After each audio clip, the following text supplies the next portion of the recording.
Lord, have mercy upon us. Lord, have mercy upon us. Our Father, who art in heaven, hallowed be thy name. Thy kingdom come, thy will be done, on earth as it is in heaven. Give us this day our daily bread, and forgive us our trespasses, as we forgive those that trespass against us. And lead us not into temptation, but deliver us from evil. For thine is the kingdom, the power, and the glory, forever and ever. Amen. Almighty God, who in thy wisdom and goodness has appointed the office of rulers and parliaments for the welfare of society and the just government of men, we beseech thee to behold with thy abundant favor us thy servants, whom thou hast been pleased to call to the performance of important trust in these islands. Let thy blessing descend upon us here assembled, and grant that we may treat and consider all matters that shall come under our deliberation in so just and faithful a manner as to promote thy honor and glory, and to advance the peace, prosperity, and welfare of these islands and of those whose interest thou hast committed to our charge. And this we beg for Jesus Christ, his sake. Amen. May the grace of our Lord Jesus Christ and the love of God and the fellowship of the Holy Spirit be with us all evermore. Amen. Morning, members. Morning.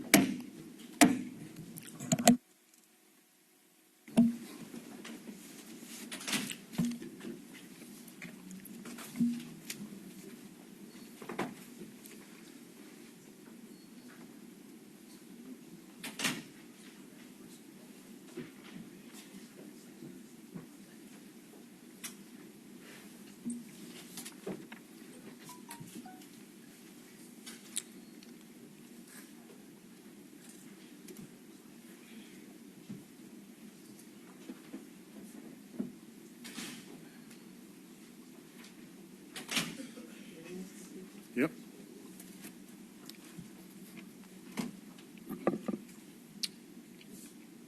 Confirmation of minutes. Members, the minutes of the 31st of January have been circulated. Are there any amendments, corrections, adjustments to be made? There are none. Minutes are confirmed as printed. Messages from the governor. There are none. Announcements by the speaker. Yes, this morning we have two sets of announcements. The first is that we've been notified by two members that they'll be absent today. The MP Smith, Ben Smith, and MP Pearman have both indicated that they'll be absent. The second announcement is that tabled this morning is the report from the recent Speakers Conference that was attended by myself and the President of the Senate, and that should be on your tablets as part of the information from today. Messages from the Senate. There are none. Papers and other communications to the House. There is a paper this morning in the name of the Minister of Education. Minister. Good morning, Mr. Speaker. Good morning. Mr. Speaker, I have the honor to attach and submit for the information of the Honourable House of Assembly the Bermuda Educators Council's Exemption 2019-2020 School Year Amendment Order 2020. Thank you. Thank you. Petitions. There are none. Statements by ministers. We have 5 statements this morning. The first statement is in the name of the Minister Fogo. Minister, would you like to present your statement? Yes, Mr. Speaker, with Go your right permission. ahead. Thank you. Morning to the House and to the good people of Bermuda. Mr. Speaker, Heritage Month is a celebratory time when all Bermudians have the opportunity to reflect on our commonalities rather than our differences, on what unites rather than divides us as a people. It is time to think about what it means to be Bermudian and what makes our cultural identity unique. Mr. Speaker, the Department of Community and Cultural Affairs has long advocated for Bermuda's cultural heritage to be something celebrated all year long, rather than solely within the confines of a single month. And the quality and quantity of their programming has consistently reflected this goal. With this in mind, I am pleased to announce that the Heritage Month theme for 2020 is We Are Bermudian. This will also be the theme for the Department of Community and Cultural Affairs for the entire 2020 calendar year. Mr. Speaker, this will allow the department to organize their programming around issues related to national pride, especially given the strong emotions surrounding cultural identity. This theme provides our citizenry with the opportunity to give consideration to what it truly means anytime that anyone makes the proud declaration, we are Bermudian. Mr. Speaker, I think most will agree that the jewel in the crown of Heritage Month is Bermuda Day and the Bermuda Day Parade. On occasion, Mr. Speaker, the Department of Community and Cultural Affairs has set a parade theme that is different and distinct from the overall Heritage Month theme. This is such a year. As the department uses the theme for the year to explore what it means to be a Bermudian, the theme of the parade will focus on one of the root cultures that form the base of our Bermudian identity. So, Mr. Speaker, I am pleased to announce the Bermuda Day theme celebrating our Caribbean connections.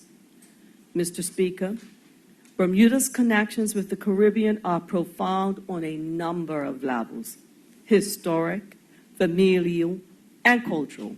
In fact, Mr. Speaker, as was made evident in a talk by the Honorary Consul for St. Kitts and Nevis, Mrs. Louise Tannick, she hosted last month by the Department of Community and Cultural Affairs.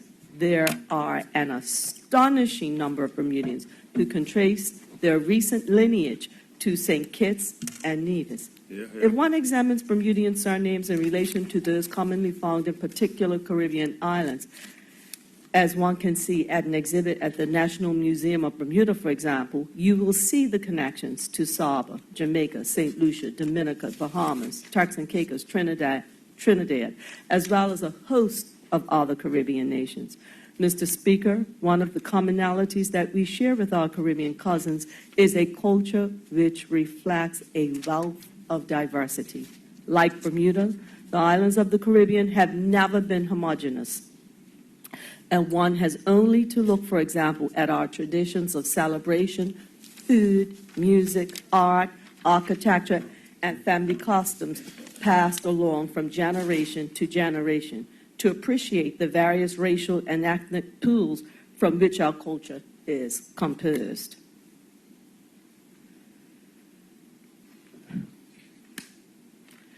Mr. Speaker, Bermuda is indeed, as we described with our parade theme from a previous year, a tapestry of cultures. As the government, we appreciate that our diversity is also our strength, something that we can all celebrate as Bermudians.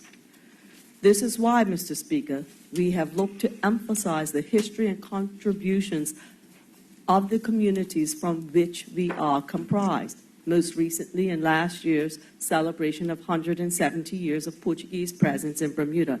And looking forward, we are delighted to be able to participate as the primary sponsor for the St. David's Islander and Native Communities biannual powwow taking place in June of this year. Mr. Speaker, we are excited to see what kind of ingenuity and creativity parade participants will bring to bear on the entries for this year's parade. We hope to see examples of the color and flair that is part of the legacy gifted to Bermuda from the rich culture and history of our Caribbean ancestors. And it is my hope, Mr. Speaker, that in exploring this theme, it will provide us with the opportunity to more fully appreciate who we are and where we come from, particularly this year as we celebrate 400 years of the first sitting of Parliament. Our shared history is a touchstone that all Bermudians can claim and utilize as a means to better know each other and ourselves. Thank you, Mr. Speaker. Thank you, Minister. The next statement this morning is in the name of the Minister of Works. Minister, would you like to present your statement? Mr. Speaker, yes, I would. Thank you. Good morning. Go ahead. It was November 1st last year that I reported on the state of plans for the Honourable A. Simmons International Arbitration Center. So I rise this morning to provide a further update. Let me first acknowledge that we did not meet the deadline of December 31st, 2019 for the demolition as mentioned in that statement for a variety of reasons.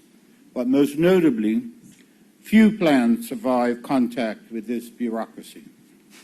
Mr. Speaker, to remind, in 2017, the Bermuda Business Development Corporation proposed that the vacant property be converted into an international arbitration center.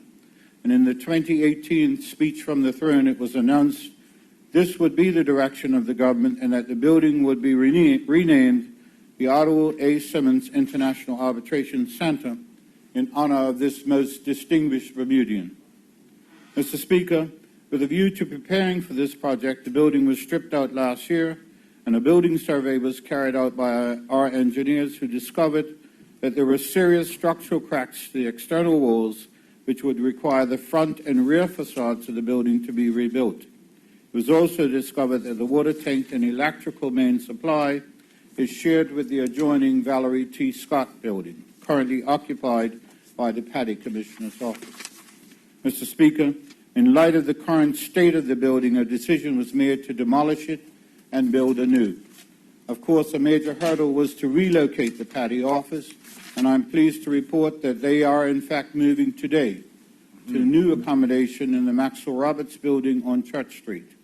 In line with this government's declared policy of reducing the amount of square footage for government offices by applying space standards, open floor plans, and digitization, in this case, the office will be co-located with the Privacy Commissioner, thus sharing common areas such as reception, meeting space, kitchen, restroom facilities, internet infrastructure, and office machinery.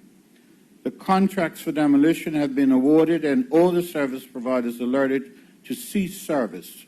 Additionally, we have identified that the windows in the Valerie T. Scott building can be reused, so they will be removed before demolition occurs. Safety barriers have been erected around the site today, and demolition works are to commence next week. Mr. Speaker, you will readily see that once construction begins on this project, a much-needed further injection into this sector will occur and additional jobs will be created in our economy. Separately, Mr. Speaker, discussions are fairly well advanced towards developing a public-private partnership to build the centre, and once there is an agreement, I shall report further to this House. Thank you, Mr. Speaker. Thank you, Minister. I believe the next statement is also listed in your name. Would you like to continue with that one? Thank you, Mr. Speaker. Continue on. Mr. Speaker, if you are a road user in this country, then the announcement of a plan to coordinate road trenching and remediation works with all the entities involved will be welcome news. For many years, various service providers at one time or another have on their own carried out road trenching works to install or repair equipment under the public roads, oftentimes without much regard for the landowner, the Ministry of Public Works, or the road-using public. Mr. Speaker, just over a year ago, in an effort to address this issue, the Ministry implemented a policy of enforcing the issuing of trenching permits and requiring the proper reinstatement of roads following those works. Concurrently, we began discussions with BELCO as the primary utility in this space to explore ways in which we all could better plan for these types of works. Once we had a working plan, other service providers were included in the discussions. The result of those discussions was an agreement to collaborate and jointly plan for these works, and effective January 1st this year, a coordinated approach to road trenching going forward was put into effect. These discussions were timely as BELCO's need to carry out major improvements to their underground network over the next 3 years provided the opportunity to coordinate these efforts to carry out island-wide trenching and ensure that all the necessary entities were prepared and ready to install their underground equipment at the same time. Mr. Speaker, during the last 100 years, BELCO has installed hundreds of miles of overhead, underground, and even undersea cables connecting homes and businesses across the island. As power needs and technology progress, this grid infrastructure has been upgraded and replaced. However, there are parts of the grid that are now over 60 years old and in need of replacement. As part of BELCO's $250 million capital plan, they are making major improvements to their grid that will serve all their customers into the future with more reliable, safe, and cost-effective electricity. Mr. Speaker, part of this grid upgrade will require trenching along public roads to lay cable underground. This project, as I stated, is expected to last 36 months. It began early this month in the East End, trenching from the substation at the L.F. Wade International Airport to Mullet Bay and St. George's. The plan is to complete the East End within the next year and a half and the West End in the following year. Provision is also being made during these works to install additional piping and infrastructure for future expansion or replacement needs. Mr. Speaker, these works will also have the added benefit of further stimulating our economy. Let me explain. Due to the size and scope of the BELCO project, completing the work will involve private sector contractors being brought on, which will in turn create jobs and work for other sectors of our economy. Mr. Speaker, I'm sure all will agree that this is good news. However, as is the nature of roadworks, at times there will be traffic disruptions. While traffic delays are always an inconvenience, it is unavoidable but a necessary part of this important work. Every effort will be made to give as much advance notice as possible and keep disruptions to a minimum. Both the Ministry and BELCO will provide advance notice of each step in this process so that commuters can adjust their travel routes accordingly. So in that vein, Mr. Speaker, starting March 2nd, works will begin on Painters Road to Harrington Sound Road towards Flats Hill and Ferry Reach Road and Mullet Bay intersection to Stokes Point. Public reminders will be broadcast on electronic, via the printed and social media platforms, as well as on the government and BELCO websites, they being www.gov.bm and www.belco.bm. Mr. Speaker, on behalf of the Government of Bermuda, BELCO, and all the entities involved in this effort, I apologize in advance for any inconvenience that may be caused and ask for the public's patience and full cooperation as we carry out these critical infrastructure upgrades. This short-term pain will lead to long-term gain. Following these works, we will have a far more secure, reliable, state-of-the-art infrastructure for all, and probably most importantly, we foresee almost no need for future road trenching for many years to come. Mr. Speaker, I believe that this sacrifice is a small price for us to pay as we work together toward a better Bermuda. Proper planning and collaboration will provide for the minimum disruption for all stakeholders. Thank you, Mr. Speaker. Thank you, Minister. The next statement this morning is in the Minister of National Security, Minister Keynes. If it pleases you, Mr. Speaker. It does. Mr. Speaker, I rise this morning not only to give an update in relation to where we are with the Bermuda Coast Guard, but also to ensure that we are mindful of the position that we were in prior to the implementation and where we are headed. Mr. Speaker, you and members of this Honourable House would be cognizant that much discussion took place in 2016 in relation to the Royal Bermuda Regiment assuming responsibility for inshore maritime patrolling from the Bermuda Police Service. However, there was very little movement. Prior to that, you will be conscious of the fact that the National Security and the Defence Review report in 2014 identified that the regiment could establish a maritime unit or a Coast Guard in line with the proposal that was presented to Cabinet in February 2013. It was agreed to by the then Commissioner of Police, who had expressed his desire to refocus on law enforcement and to divest and to delegate ancillary services to appropriate third parties. Mr. Speaker, in 2018, this government, working with the Government House, had a proof of concept document developed, which was identified as a possible roadmap to make this a reality. On Friday, August 10th, 2018, I stated that the Bermuda Coast Guard would be at full operating capacity by April 2020. I am pleased to say that this ship is sailing on course for meeting that target.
Coast Guard are satisfactorily trained in search and rescue, marine safety, marine security, accident and disaster response, pollution response, vessel and traffic management, customs and border control, fisheries control, and law enforcement.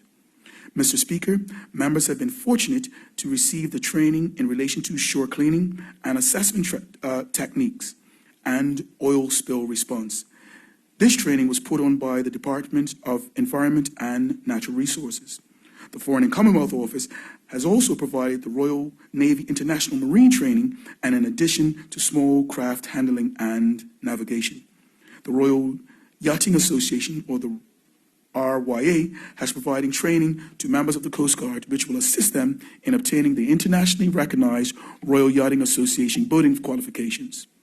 The intent is to ensure all members of the Coast Guard receive standardized training, making it easier for them to achieve full accreditation. We must ensure that the Bermuda meets the International Maritime Organization, or the IMO, triple one code inspection towards the end of this year, which, amongst other things, will be focusing on our search and rescue capacities requiring 24-hour coverage. Mr. Speaker, the Newport to Bermuda yacht race is due to commence on June 19th, 2020, with the first vessels arriving on June 20th to 24th. This will be the first major event taking place this summer. The Coast Guard will play a significant role and will be assuming responsibility for 1, search and rescue with the 12-mile limit, partnering with the marine and ports, and if it should be required, marine transport, and support to sister agencies, customs, immigration, and fire, as required to relation to bespoke operations. Number 3, port security of the Hamilton area and surrounding environments where yachts will dock. possibly St. George's and Dockyard, depending on the number of entrants. Marine enforcement. And 5, disaster response and management. There will also be a tabletop exercise, Mr. Speaker, prior to the event.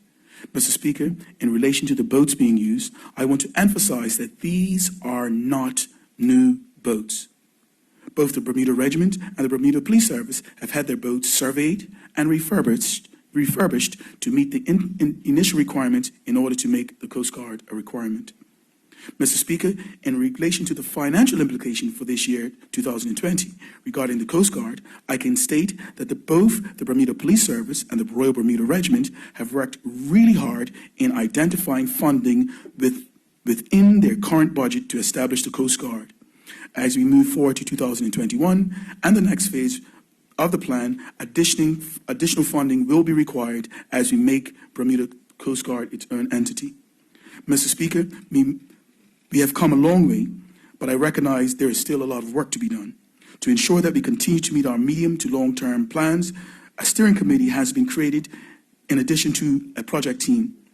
The project team continues to meet on an almost daily basis. The launch of the Bermuda Coast Guard is a significant milestone for us as we evolve this new service. Finally, Mr. Speaker and members of this House, I wish again to congratulate all those involved in ensuring the success of our new Coast Guard unit. To the men and women of the Bermuda Coast Guard, I am aware that there were some storming before the new norming of this new unit as it becomes a reality. But I am aware, and I want to leave you with this quote: life's roughest storms prove that there are strength in our anchors. Always remember, hope lies within the anchors of our soul. Thank you, Mr. Speaker. Thank you, Minister. The next statement is in the name of the Minister of Education. Minister. Thank you, Mr. Speaker. Mr. Speaker, this morning I am very pleased to rise before this honorable House to share with my honorable colleagues the progress the Department of Education is making to improve the literacy skills of our public school students. Mr. Speaker, as you are aware, the mission of the Bermuda Public School System is to provide all students with equitable access to holistic, varied, and high-quality instruction that is culturally relevant and empowers students to reach their full potential. Let me share a quote by Kofi Annan, the 7th General Secretary of the United Nations. He said, "Literacy is the road to human progress and the means through which every man, woman, and child can realize his or her full potential." Mr. Speaker, our children are the future leaders of this island, and we want every child in the Bermuda Public School System to function at their full potential, fulfill their destiny, and to be contributing citizens both locally and globally. The Department of Education is fully cognizant of the literacy foundation needed and is making the improvement to literacy skills a priority for students at both the pre- and primary high school levels. As such, the Department of Education has identified the Haggerty Phonemic Awareness Curriculum, a curriculum which focuses on rhyme activities as one will set our preschoolers and primary school students on a path for good reading success. This curriculum has already been implemented in all preschools and P1 and P2 classrooms and is being used for students in our ASD programs. Mr. Speaker, I reflect back that it was April 2019 that the Reading Clinic partnered with the Department of Education for 3 days of teacher training in the iPlay, or Interactive Phonological Literacy Activities for Youngsters intervention program, offered at 4 of our government preschools. Primary school principals, P1, P2, learning support, and also reading teachers from each of the 18 primary schools were invited to hear about the iPlay intervention program. Also shared was the research behind the program and the potential results or gains that could be achieved. Subsequent to this training, the Department of Education engaged in an in-depth research of options for teaching explicit phonological awareness. After consultation with the Reading Clinic, the Department of Education made an informed decision based on the needs of our children to invest in the Haggerty Phonemic Awareness Curriculum. Mr. Speaker, later in September 2019, we are pleased to say that the preschool administrators and primary school principals in the public school system were introduced to the Haggerty Phonemic Awareness Curriculum for use with students in our preschool, P1, and P2 classrooms.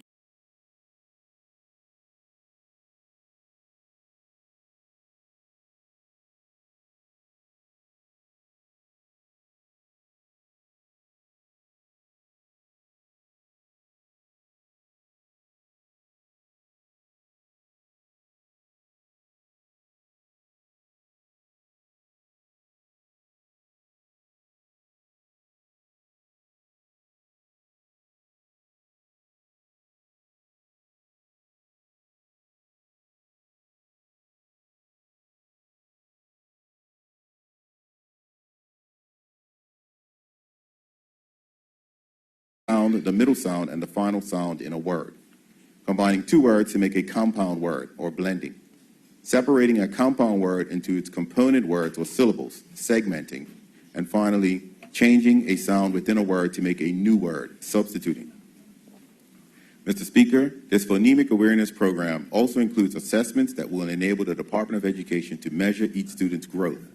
This same assessment can be extended to use with students in P3 classes or above who may need more instruction or practice on phonological awareness skills to improve their reading skills. Mr. Speaker, I'm equally pleased to share that we've implemented a literacy program called Achieve 3000 in 4 schools in the Western Zone, which includes Sands Secondary Middle School, Somerset Primary School, West End Primary School, and Dalton E. Tucker Primary School. Through this program, although this program has been in place since October 2018, after much success, especially with our male students, the program continues to date. All P4 through P6 students at these primary schools, as well as students at Sands Secondary Middle School, have an online profile to measure and track their reading comprehension progress via online assessments that are carried out in the fall, mid-year, and in the spring. Mr. Speaker, not only does Achieve 3000 provide assessments, but is also an immense bank of articles and resources for use for a whole class or as an intervention tool. Teachers are able to assign specific articles to students to read and respond to online questions, with each article presented at 12 different levels so that every student in the class can be reading the same content, but at a vocabulary and text length that is based on their reading level. Students must demonstrate their understanding of each article by answering questions in that article. The goal is for students to achieve an average score of 75% or above on their first attempt at answering the questions. If they do these two or more times a week, they are able to potentially achieve more than 3 times the expected growth in their reading scores within a single school year if they did not use the program. Parents are also able to access their children's profiles to monitor the activities completed and progress made. Mr. Speaker, professional development for staff is critical when implementing new programs. Therefore, each school is supplied by twice-yearly webinars, and Achieve 3000 representatives visit the island to facilitate teacher and principal training, as well as model how the program through class demonstrations. The Achieve 3000 representatives will be on island next month to visit each school, provide feedback to the class teachers, and work with principals and Department of Education staff to get the most out of this exciting program. Mr. Speaker, as our students improve their literacy skills, it's important to determine their growth and improvement. The Department of Education will use the Gates-McGinty reading assessment to determine growth for students in the Bermuda public school system. While some schools within the BPSS have used Gates over many years, the 2019-2020 academic year is the first time the department has used an assessment tool through all schools from P4 to S4 class levels. The first test was administered in fall 2019, and the second test will be administered in spring 2020, so that the department can measure and track growth of student reading levels over that period of time. Mr. Speaker, as of the fall of 2020, the Department of Education will assess the reading skills of students from P1 to S4. I'm pleased about this because we'll be able to see the extent of growth of each child every year. This is notable because when the question is asked, how are students doing in reading, we'll be positioned with good, solid data to report the progress of all students, not just a few year levels as was the practice in the past.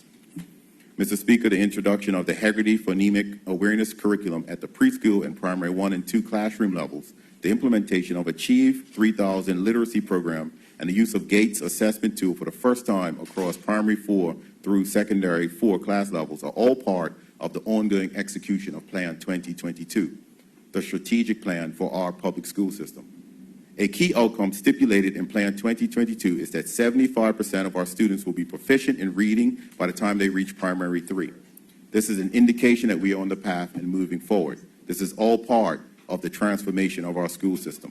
Mr. Speaker, in conclusion, let me thank our school teachers, principals, and Department of Education staff for their commitment to improving the literary skills of our students and for challenging our students to reach their full potential. Thank you, Mr. Speaker.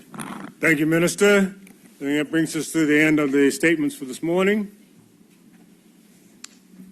Reports of committees. There are no reports this morning.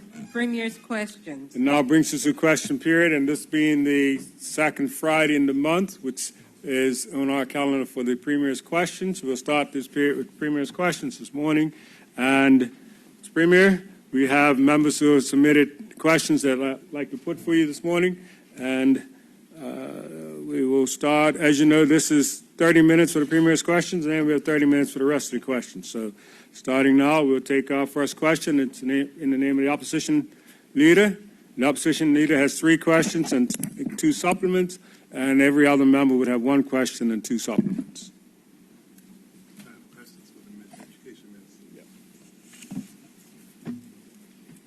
Yes, thank you, Mr. Speaker.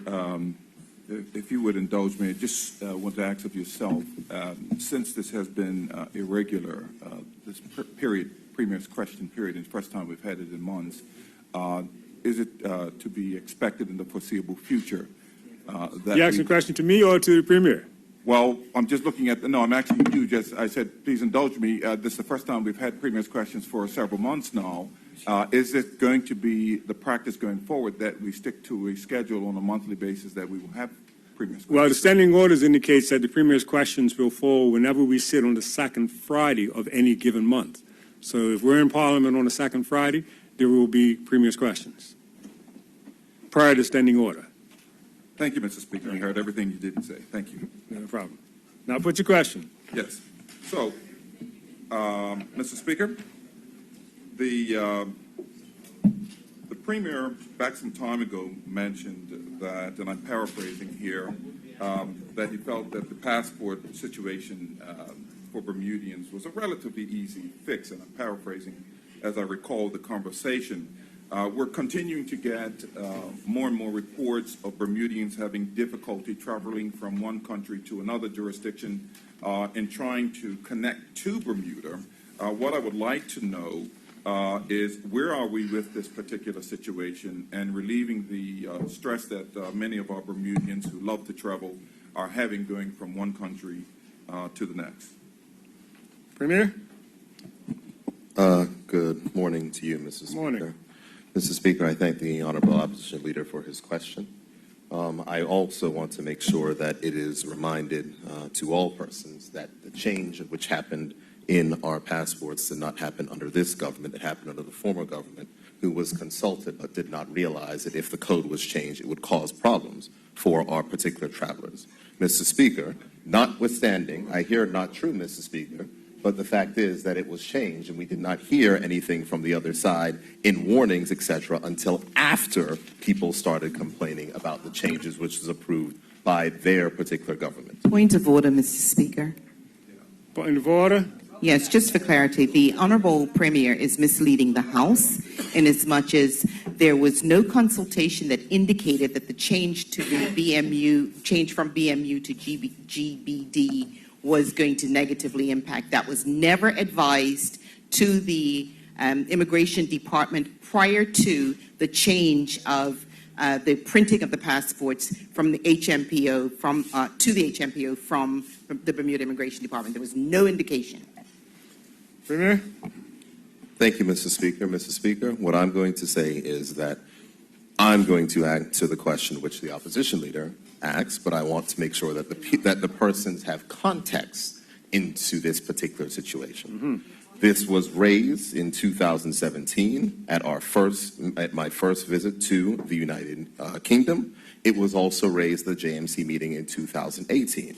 And where, as I've given previously in this House, that I was unsatisfied as the answers of which we got, which left our persons in a legal no man's land, unable to apply for an ESTA because we cannot get one, yet unable to enter in certain ports of entry. At that point in time, the Minister for the Overseas Territories undertook to investigate the particular issue. The London office, in addition to him, traveled in Berlin to the ICAO meeting in May of 2019, and where it was ruled that we could have our own particular code. Those matters were progressing at a technical level with Her Majesty's Passport Office under the Ministry of Home Affairs inside of the United Kingdom. What has happened, Mr. Speaker, is that the United Kingdom, well, there's two things. Number one, they have now written to us and said that after saying for the longest while that we cannot have our own code, have now said that we can get our own code back. The challenge is that this was taken away from us without our permission, and they're asking us to pay approximately $1 million for the privilege of returning it back to Bermuda. This is not something, well, I'm happy that the opposition is saying hell no, because I believe the exact same thing. The Minister of National Security had meetings on this particular matter when he was in London in November, was it, Minister? And at that point in time, there was a hold that was placed until, because there was an election, that things were going on, and to wait until after the results of the election. The results are finished, then we're advised to wait until after Brexit. Brexit was a couple of weeks ago. We are continuing to press this issue, and we're expecting that it will be resolved. We have figures that have come from Her Majesty's Passport Office. We've gone back through Government House and through the Foreign and Commonwealth Office, questioning those figures, which are inside of this year's budget, and we're expecting that this matter will be resolved soon. I'm happy that the Honourable Opposition Leader asked the question, and I'm happy to update the public on this particular matter. What I am advising persons is, and from our perspective, is that this is an active brief. We will not, I do not believe that it is right that this Honourable House appropriate money to pay to get something reverted back that we had no choice in losing in the first place. Thank you, Premier. Supplementary? Yes, supplementary, Mr. Speaker. I guess listening to the Premier, and I'm just looking for information to give back to the public. When did they receive this written notice, including that we must pay this, that we needed to pay this $1 million? And in addition to that, why at that time did we not have a statement maybe bringing us up to date to this fact? And we've waited now till we have Premier's question period for us to bring it up to ask. Premier? I have been advised by the Minister of National Security that a statement was made. But I guess what the question that the Honourable Opposition Leader is asking is, why did we not tell the public that $1 million has been asked from us? The fact is that not every conversation that is disclosed between the UK government and us is publicly disclosed. We have our particular position, and we have pushed back on that particular position very vociferously, and we are waiting for the response. As I informed the Honourable Opposition Leader in the previous questions, at the point in time of which the Minister was over there and engaged, there was an election which was called. They said to wait until after the election. We re-engaged. They said the departments will focus on the issues of which are arising out of Brexit and the transition to ask for us to re-engage after Brexit took place. Brexit took place a couple of weeks ago. This is a matter that we are continuing to engage on, and it is my hope that we will have final resolution by the time of the Joint Ministerial Council meeting, which is going to take place at the end of March, which was delayed due to the United Kingdom election. What I can say, however, is the transition will take a while. I'm not certain that it will be immediate, but I'm hopeful that it'll be able to resolve prior to the end of this year. We will, however, hold firm on our position, and I'm grateful for the members of the opposition in their support that we do not believe that Bermuda taxpayer dollars should be made to pay for something that we had no choice in losing in the first place. Thank you. Second question? Yeah. Yes. No, supplementary. Supplementary, Yes, okay. Yes. Bearing what the Premier has said, just as for clarification, are we negotiating, although he does not believe that Bermuda taxpayers' money should go towards this change, are we negotiating the $1 million price that they have put on there? Is that part of the negotiation, or have we just simply turned it down? Premier? Mr. Speaker, our negotiating position is we do not believe that we should be forced to pay for something that was not our choice in the first place of getting rid of. That is the position of which we have taken. We have gone back for justifications on the figures. As someone who has a background in IT, I cannot possibly imagine the changing of 3 letters costing $1 million. Thank you.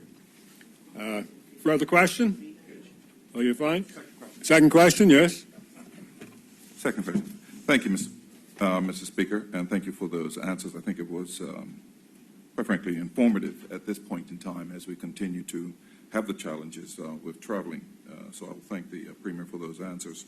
My second question, Mr. Speaker, is considering part of what we just discussed involving Brexit and this causing unintended consequences to get some answers to some of the challenges we are having as an island, dependent territory in traveling. In addition to that, I know that the Premier had put together a Brexit Committee. I'm not sure if we call it a committee, board, whatever it was. I know that we had put together a team,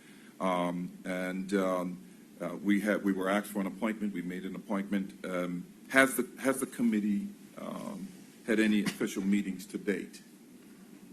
Premier? I thank the Honourable Opposition Leader for his question. The answer to his question is no, the committee has not had any official meetings to this date. I will wait for the supplementary to elaborate if he wishes. Yeah, considering the challenges again of as we see things progressing as far as Brexit is concerned, and having to now, actually today we've got a bill before us.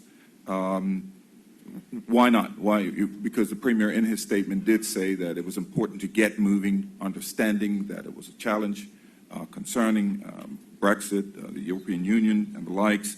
Why not? Why haven't we met? Premier? Thank you, Mr. Speaker. Mr. Speaker, I can confirm that, of course, we will remember that our late member was slated to chair that particular commission.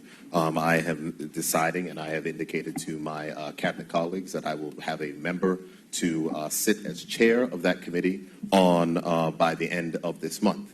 What has also been a challenge is that members of the business community have not yet given their representative to this particular group as well, and we've gone back to them. Remember, there was a number of persons. So yes, the opposition has put a member on there. We have gone back out to ask members of the business community. There was one seat for the business community. The business community wanted 2 seats, one for international business, one for local business. We went back and we said, no, you have to agree on 1 seat for the business community as was laid out.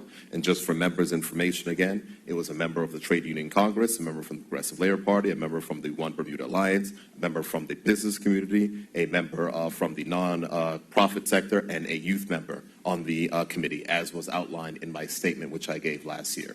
Those members have been requested. My office has sent follow-up requests and a following follow-up request. I raised the matter when I met with our quarterly meeting with Bermuda Chamber of Commerce, and I will continue to raise the matter so that the business community can give me their final appointment so that the committee can be fully impaneled and commence their meetings next month.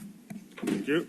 Supplementary, yes? Yeah, supplementary, second supplementary to that. Notwithstanding, now that we've been given some clarification to those who are members of the this particular Brexit committee, and the answer that he's just given, has he communicated at all with any of the members of some of this challenge in getting the Brexit committee officially started? Premier? No. Okay. All right. No further question? Third question? I get a third supplementary, yeah? Yeah, you actually I had supplements. 2? Okay. Right, yeah. All right, I was trying to steal one, I guess. Yes, and my third question, Mr. Speaker, is I'd like to know, notwithstanding the answers that we were given by the Honourable Member Lubidafogo last week concerning project for National Sports Centre, to date, as we move forward in time, to date, has any contract or agreement been made or signed for any energy project at National Sports Centre? Premier? Thank you, Mr. Speaker. No. Supplementary? Yes, supplementary. Thank you, Mr. Speaker. Can the Premier then give us a status or update on any potential projects for the National Sports Centre, considering this request had gone out, I guess it's been over maybe a year. Do we have an update as to the status on where government plans on moving with this project? Premier? Mr. Speaker, as this is a matter which falls underneath the Minister for Labor, Community Affairs, and Sports, so I do not believe it's in the chamber. I do not have specific information on that. What I do know is that I believe that this is a negotiated settlement. There was not particularly a bid itself that was specified, so it was negotiated. The opposition leader and former Minister of Public Works, I'm sure, is aware how negotiated processes work. I'm sure there are ongoing negotiations regarding the financing options. But what I would state is that it's something that we feel is particularly important for the National Sports Center. As we know, the National Sports Center has energy needs, and anything that we can do to make sure that we have greener energy and better energy use, which will save the taxpayers of this country money, is something that is beneficial. And I'm certain that as per public access to information requirements, that if there is or when there is a contract signed or when the process moves forward, members of the public will be aware. But the Honourable Opposition Leader is welcome to continue to ask questions when we come every week. Second supplementary. Yes, thank you, Mr. Speaker. Second supplementary. Is it true that the Premier agreed to move forward, Premier, with the previous said project if the former chairman agreed to resign of BLP? Premier? No. Okay. Thank you. The second, that brings you your 3 questions. The Deputy Opposition Leader, you have indicated your questions? Yes, would you like to put your question? Thank you, Mr. Speaker. Mr. Speaker, we are, and many of us have been concerned about the coronavirus and its impact and its continuing impact around the world. In light of the global fear of the coronavirus, I'd like to know how the government allowed the overseas media outlet make an announcement that Royal Caribbean was coming here before the government did, and how they did not get ahead of it. Premier? I'm not entirely certain the question that the Honourable Deputy Opposition Leader would like me to answer. Would you like to restate your question? My question is, why did the government not make an announcement prior to Royal Caribbean or its media outlet make the announcement that the ship was coming here in the interest of the public and because of the fear that has been generated by the coronavirus? Mr. Speaker, I think that announcements for ships that are being made are made in the normal course of work. I cannot necessarily state as to why there was probably more attention. There are ships that are diverted and change schedules all the time, and the government does not always announce that at the immediate points in time. I recognize the fear that came because of the reporting overseas of the fact that it was assumed or thought that persons had the virus on a previous sailing of the ship. There was no persons found with the virus on the previous sailing of the ship, following extensive tests, not only from local health authorities in New Jersey, but also the Centers for Disease Control, which is able to go ahead and get the genetic antibodies and to make sure that they can run conclusive tests on these particular matters. So the only thing which I will say, Mr. Speaker, is that we became aware of the hype and speculation around this, and the government put out the information so the public could be aware precisely of what was happening. But, Mr. Speaker, we have to understand that if we are a tourism destination, we are a tourism destination. It is key to note that when cruise ships ask to come to the country, if we have berthing docks that are available, it is not something that necessarily comes up to the cabinet or to ministers. It's something that said, sure, we have berthing docks available, it's okay. When we found out that there were other particular issues, we made sure we put out the information and statements accordingly. Thank you. Supplementary? Supplementary. So when did Royal Caribbean ask, and when was approval granted for them to come to Bermuda? Mr. Speaker, I do not have those specific questions. I'm happy to try to get the answers for the Honourable member, and I'm sure that the Honourable member would have had an opportunity to ask those questions directly to the Minister of Tourism and Transport if she would have taken up his offer to join him on the ship as it came in on Wednesday morning. Thank you. Second supplementary? Thank you. Second supplemental. Was the Center for Disease Control engaged at any time to provide us with comfort? My understanding was that the governor of New Jersey put out a tweet that there wasn't an issue, but did we contact the Center for Disease Control? Mr. Speaker, there are constant contacts between the public health authorities in Bermuda and overseas health authorities in Bermuda, Mr. Speaker. The fact is that if there was coronavirus that was found on the ship or persons carrying it, it would have actually been a public health emergency in the United States. There was none. I think that it is quite interesting and slightly irresponsible of the opposition to continue to try to stoke these fears of hysteria when the fact is that nobody on the boat ever had the the virus. We have to recognize and understand, Mr. Speaker. I hear chatter about communication. At the point in time when it was found out that there was a particular issue, the government put out statements and made sure that everything was clarified inside of the public. I am not entirely certain what's more, Mr. Speaker, the opposition is asking, but if they want to ask further questions, I'm happy to answer them. Okay. The member from 19, constituency 19, would you like to put your question? Thank you, Mr. Speaker. Members, a member's trying to put a question. I need to hear the question. I need to hear the question, member. Mr. Speaker. Member? The people of Bermuda were led to believe that Arbitrade would be a company to launch cryptocurrency exchange and a coin company in Bermuda that would train Bermudians and create 400 jobs in Bermuda. And Victoria Hall was purchased to be its home base. To date, there have been no jobs announced and the building remains empty. As this seemed to be a great opportunity, I'd like the Premier to indicate what went wrong and why has this not occurred. Mr. Speaker, I just have a question of point of order because I understand that in my conversation with the Deputy Speaker this morning that members on both sides of the House will be able to ask a question, and I'm certain that some of our members might rise to a point of order on that. What I can say to an answer to the Honourable Member's question is I do not believe that company was successful in getting a license from the Bermuda Monetary Authority. Supplementary? My supplementary,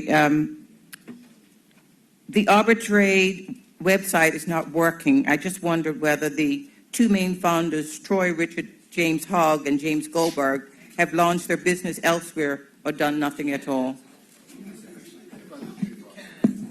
Mr. Speaker, I know that questions are to things under my official capacity, and I cannot answer that question as that is not something under my official capacity.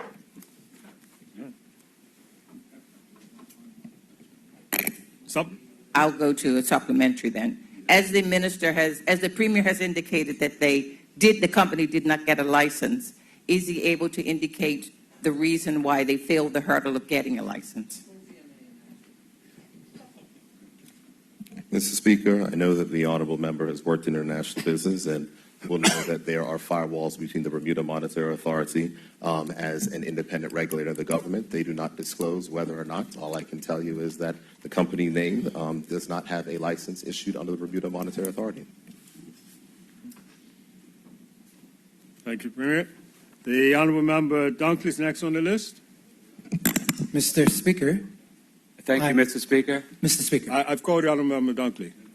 Thank you, Mr. Speaker. I'm rising on a point of privilege. Happy Valentine's Day. Mr. Speaker, Yes. as the National Security Minister says, if it please you. Yes, if it please me, go ahead. Thank you, Mr. Speaker. I'm very grateful. So, Mr. Speaker, can I be absolutely blunt? I've actually been tasked with anticipating a point of privilege this morning on this question of Well, let me say where you're going. Have a seat. I understand where you're going. Just a few months ago, we had a workshop at Castle Harbour, Talkers Point, if you recall. This was part of the discussions that came up when we had the visiting. Can you stop the clock? Can we start it again afterwards? That's the question. I think so. I don't want to lose the time.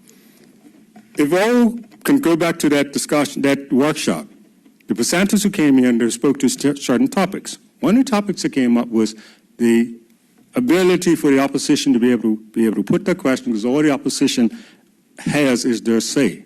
Government has its way. When the conversation around this, and I believe the speaker from Malta and the clerk from Trinidad both spoke to this. So it spoke to the fact that Premier's questions was used as an opportunity for the opposition to put their questions. Backbenchers and others can speak when there's time left. That's the normal practice. If we want to stick to what's normal practice, and we have chosen to stick to what that normal practice has been. It's no alter to that. We will have this question. I have had the clerk, since this question has come up again, further concur with others, and that's what's come back. If you want us to revisit this isn't the floor to revisit it. we'll revisit it in another space and another time. But right now, we're following what was put to us as how we established it. And those who are in that room, I actually revisit the conversation when the conversation came up, because it was discussed around their table. Thank you. And, Mr. Speaker, I was saying thank you for that. well, I did say that. I did say that if we want to revisit it, we're not going to revisit it here now. We'll revisit it in another space. Yeah, but Mr. And I'm asking you to adhere to that. This isn't the time and place for this conversation. Mr. Speaker, I hear, Mr. Speaker, what you're saying, but this, I must say, is on a point of privilege. And can I just respond to Mr. Speaker to say, the Tucker's Point discussions never convened into a matter of privileges committee, both opining and deciding bipartisanly on this point. This is the first time I've heard about it, even though I was present. We can provide you with No, I remember with it. information from that Yes. if members missed it. But I'm saying to you right now, let's not have this discussion at this time. We can take it up in an appropriate place outside of here at another time. I'm asking for your indulgence on that. Mr. Speaker, you don't need my indulgence. I always seek your indulgence, Mr. Speaker. Well, I respect that you're a member of Parliament in here as well, and I'm asking you to respect the fact that we're saying let's move on to this and we'll discuss it in another forum. Okay? Mr. Speaker, I only say that I'm not only a member of Parliament, but I'm a member with privileges under our Constitution, which indicates that. So, Mr. Scott, honourable member, could you just take your seat a minute, please. I've tried to be accommodating on this matter. I got up and explained the process of what we were following. If there's a problem with that, I'm open to saying we will discuss it in another forum and find out a better way, if you feel there's a better way that we want to do it. Trying to bring it here right now isn't going to resolve it. You can stand on your feet 10 different times, and it's not going to resolve it here at this moment, this morning. But I'm open. I'm very much open. I'm offering an opportunity for us to address it in another setting. And I'm asking you to consider the offer that's being given to you, and we'll address it in another setting. Mr. Speaker, I am going to, obviously I'm going to respect your ruling. I'm also going to look at the party leader and premier of this country, who has, all of us have been concerned about there having balance in the House. Balance. Mr. Speaker, you see what's going on in D.C. about how there is such friction between the parties. We actually achieve balance by sharing the opportunity for members to put questions. And that's all I was wanting to say to you. I know that is a goal that Mr. Speaker, you share. Mr. Scott, is your intent to try and get me to change now? Because if it is, stay in your seat. I've already given you an opportunity where we can have a change, where we can talk to this. I've given you that. I've offered you that. I haven't shut this down, which I could do, but I haven't. I've said, I've taken your concern. I understand your concern. We'll provide a forum where we can discuss this and come to a workable solution. It will not happen right now. It will not happen. I can't be any clearer than that.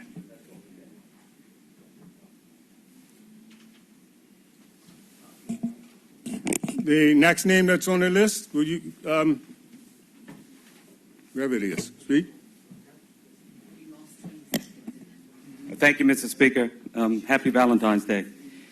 Mr. Speaker, the Honourable Premier, I believe, was the first individual as the Minister of Finance to grant a license to arbitrate in the purchase of Victoria Hall. Since that time, can the Honourable Premier inform us if Arbitrate or any affiliated companies have been granted licenses by the government or the BMA to conduct any type of business in Bermuda?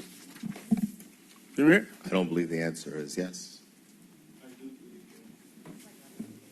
Can I just be clear? I don't believe the answer is yes, or the answer is no. To the best of my knowledge, Mr. Speaker, I do not know, but I'm not aware of what other associated companies someone may have, etc. What I do know is that Arbitrate has not been granted a license by the Bermuda Monetary Authority to conduct digital asset businesses in Bermuda. And so, Mr. Speaker, I Supplementary? just to be clear, so the government hasn't granted any additional licenses other than the purchase. Premier of property. said, to the best of his knowledge, the answer is he's not aware. Okay, thank you. Just to be That's clear. am I interpreting that correct, Premier? The Premier is normally very clear, but that answer seemed to be a little bit hesitant.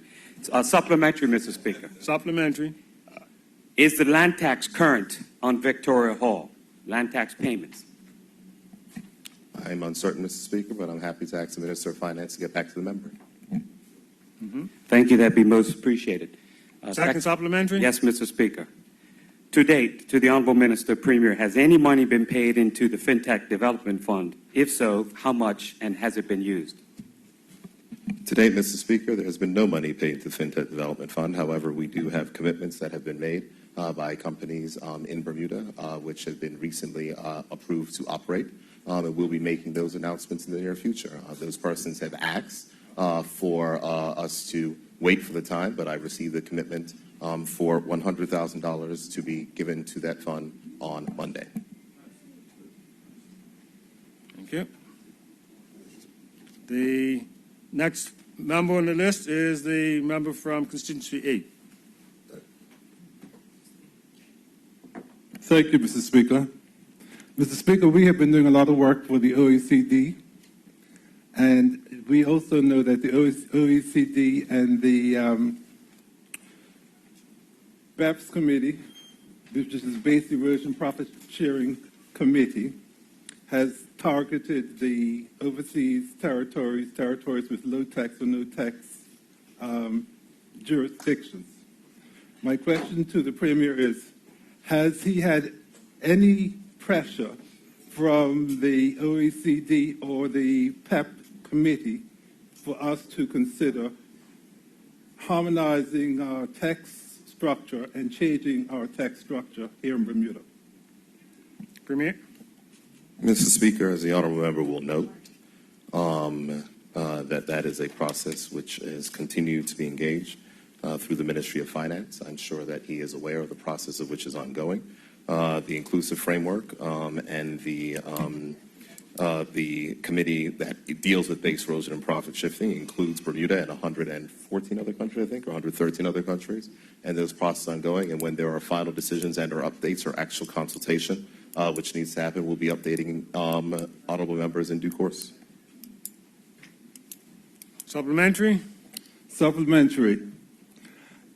Can the Premier provide us with a comment in regards to their endeavor to encourage Bermuda to adopt income taxes?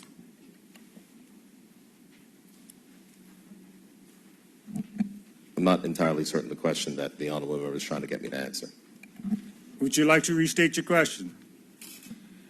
Okay. Has the BEP committee met with government representatives to encourage them to introduce income taxes, to encourage Bermuda to introduce income taxes, so that there's more harmonization across the territories and the OECD members? To the best of my knowledge, there haven't been any meetings from the BEPS committee with officials of the government of Bermuda, because that's not how the committee works. The inclusive framework is a group of 114 countries, I believe. They discuss these particular matters. They go through various consultative process to arrive at items. We know that there are two particular matters which are pending before that, Mr. Speaker, in two different pillars, Pillar 1 and Pillar 2, dealing with digital taxation, dealing with other taxes around the world. Those are things in which the government will continue to engage in, as we have engaged over the years. Okay, so supplemental, based on what he just said. So where does the government stand in regards to setting the framework for digital taxation? I think that when it comes to setting the framework for digital taxation, Mr. Speaker, I think that the government adopts the position that we've always adopted, that tax competition is not bad as long as it is not unfair. We apply and observe all the current rules, and I think that it has been seen that we continue to observe all those current rules. And so if those rules do change, then we will change with them. But I think it's important to note that some of the pressure in which they talk about with large companies, those are things which were abolished by BEPS 5 years ago and which are now coming into effect. So these rules are constantly changing and evolving, and Bermuda plays by those particular rules. You had your two supplementaries. Second question. No, you got one question. One question. My question is... No, you put your question. You're finished. You're finished. The member from Constituent 23. Thank you, Mr. Speaker. Mr. Speaker, I wonder if the Premier could be good enough to advise this Honourable House the basis on which the government determined that $330 million was the appropriate amount to give a block grant to BHB, given that the BHB has failed to provide audited statements for the last 5 years. Mr. Speaker, that was a discussion between the BHB and the Ministry of Health in talking about the fact of how we're going to finance our health care in this particular country. Thank you, Premier. Mr. Speaker, I rise at this point in time under Standing Order 13 on the question of privilege. Thank you, Premier, for that. Let's move on to the other question period, and then we can finish Mr. up. Speaker, here. I rise at this point in time under Standing Order 13 on the question of privilege. Premier. Can I please act, Mr. Speaker, I'm just asking that my question on privilege be heard. Yeah, put your question there. Thank you very much, Mr. Speaker. Mr. Speaker, according to Standing Order 13, speaking about privileges and rights in the House, and it states that any member proposing to raise a point of privilege that is arising out of the rec sitting shall state their point of privilege clearly. Mr. Speaker, the point of privilege of which I have to make at this point in time is that it is my understanding and recollection from the Committee on Rules and Privileges when we established these particular premiers time that it was stated that we would go from side to side. I recognize that there has been a different decision that has been taken by you, Mr. Speaker. Do not recall that discussion being taken inside of Rules and Privileges, and therefore under Standing Order 13.3b, that I move that this particular matter be referred to the Rules and Privileges Committees forthwith for ruling to come back to this House. Mr. Premier, have your seat. I did speak to your member just now and said that I was prepared to make sure we take this to the right forum to have it addressed and fixed. Where else do I take it? But to the rules and but to the standing orders to be fixed. That was a conversation you just said. That was what the offer was put on the table. Let's take it and get it fixed so it works right for this Parliament. That was what I said. That's the offer that was put on the table. There's no other place to take it other than that there. So you've got my consent already that we will take it to the right place and have it fixed. Mr. Speaker, with respect, as has happened in this House on previous occasions when we've asked for things to be set down in writing, they have not been recorded. Therefore, I'm asking for a motion of privileges, and I'm asking that it be officially recorded in the minutes that this matter will be referred to the Rules and Privileges Committee. I stood on my feet only a few minutes ago, and I gave a commitment that this will go to the right place so we can get it fixed to how we want it to work for our Parliament. Thank you, Mr. Speaker. I appreciate that. I'm asking that according to Standing Order 13.3, that this particular matter, as we have discussed, and the point of privilege of which I'm raising at this time, be referred to the Rules and Privileges Committee. And I'm asking that the minutes reflect that so that it can be official and that we consider a report when it comes back to this House, Mr. Speaker. I understand what you're saying. I'm asking for the motion to be officially reflected in the minutes, Mr. Speaker. It's been done. The offer was put on the table 5 minutes ago. That if we feel that it isn't the right fix or mix for this Parliament, we'll take it to where it needs to be fixed, and it'll get fixed. It's not for me to fix on this law. Mr. Premier, we didn't need to go back and forth. Mr. Speaker, I'm saying I thank you for your indulgence. Thank you. Thank you. Okay? All right? Now, the clock says we have 30 minutes left for the other remaining questions. So we'll move on to the remaining questions. The remaining questions today are written questions and the questions from the statements that were given this morning. The written question, the first written question is to be carried over once again, and it will, the opposition leader and I have had a discussion as well as up at the Premier, and we expect to have that resolved shortly.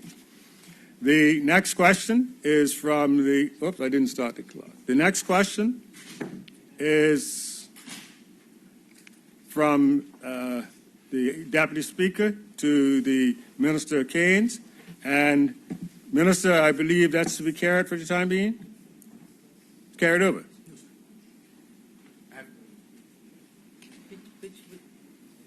Oh, you're going to answer them now? Oh, okay. We were informed that they were going to be carried. Okay. Well, the deputy will read the questions out there. Speaker, will the Honourable Minister please provide this Honourable House a complete list of every trip paid out of the consolidated fund that has been taken by the Commissioner of Police from January 1, 2019 through December 31st, 2019, including ground transportation, hotel accommodation, meals, and any other costs associated with the Commissioner's travel? Oh, I'm sorry, Deputy and Minister. They were actually written responses. They didn't call for oral response. Mr. Speaker, I don't even have the written responses, so that's why I feel obligated to get up and ask. I've fixed. Minister, we didn't circulate an answer to the deputy because we were informed that they were going to be carried for another week. So if you have the written responses, could you provide them to the deputy? But yeah, we had been informed that they weren't going to be done this morning. Okay. So. Yep. Thank you. So, you're supplied now, Deputy? Appreciate that. The next question is from the MP Dunkley to Minister Keynes again, and these are all called for oral response. The member Dunkley, would you like to put your question for your oral response? Thank you, Mr. Speaker. The first question to the Honourable Minister. Will the Honourable Minister please provide this Honourable House a complete list of all jobs held by employees on January 31st, 2020 as a result of the 100 Jobs Initiative first announced in March 2018? Thank you. Minister? Mr. Speaker, this question is going to be the last year. This question or derivative thereof was asked by MP Dunkley last year. At that time, it was approximately 60 jobs. This initiative was carried out by the Ministry of National Security in conjunction with the Ministry with Responsibility. Just a point of clarification. The question wasn't asked last year, it was asked in 2018. In 2018. And thank you for the correction. Thank you for the clarification. Since 2018, Mr. Speaker, having spoken with the Ministry of Workforce Development, they now, with limited resources, have to go out to each employer and to have to get a response and ask each employer from that initiative, from the 60, where each employee is, and they did not, as of this week, have the opportunity to do so. And so we're going to need more time to get that information. This is an initiative that took place 2 years ago, done by a department that is obviously working to a mandate, and now they're going to have to go out to people that, to organizations that have given people opportunities 2 years ago, and they're going to have to follow up and find out where the employees are now, Mr. Speaker. Thank you. Supplementary? Yes, Mr. Speaker. Mr. Speaker, I accept that response for the Honourable Minister, and I'll wait until they get there. I understand that it will take some time, but I understand they probably should have channels of communication open anyway. So the supplementary to the Honourable Minister is this initiative still ongoing? Minister? Mr. Speaker, the Minister with responsibility for workforce development is present, and her ministry is constantly working with her department to find opportunities for those who need jobs in Bermuda. That question obviously can be given to the Minister with responsibility for workforce development. Thank you. So just for clarity, and I can use it as a second supplementary, so the 100 Jobs Initiative that the Minister committed to, and we had a good discussion about in 2018, has morphed into something different then. Is that correct assertion? That is not a correct assertion. Mr. Speaker, this was a joint ministry initiative that came out of a specific, in our ministry, there was if we can understand, if we can crave your indulgence, in our community, there was an upswing in violence. One of the things that we looked at in our ministry was how do we understand what was going on in our community. One of the prongs that we used to help us with understanding was to find a specific demographic in our community. Those were young men and young women in our community that were lamenting that they could not find opportunities. We partnered with Workforce Development for that specific time, with Workforce Development, with 100 Jobs Initiative, to get this specific subset of our community to find them opportunities. We partnered with Workforce Development and we were able to get this subsect and opportunities. Workforce Development works with this demographic on an ongoing basis, and daily they continue this work with an ongoing plan to find work to keep this demographic working in our country, Mr. Speaker. It's an ongoing process that is done with Workforce Development. Thank you, sir. Supplementary? Well, I would like to, but I've used them all, I believe. That's right. You have used both your supplementaries. You have. Yes, Mr. Speaker. I'll go on to question 2. To the Honourable Minister Keynes. Can the Honourable Minister please inform this Honourable House of the key findings of the MUM's report regarding corrections and what actions have been taken as a result of the report?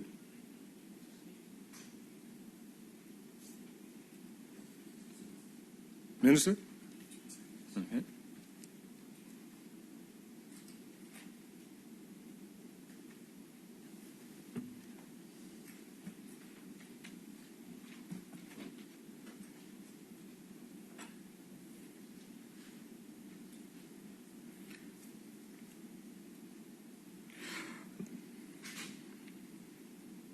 Mr. Speaker, I will inform this Honourable House as soon as it's practicable the summary of the report and the most recent update from the Department of Corrections.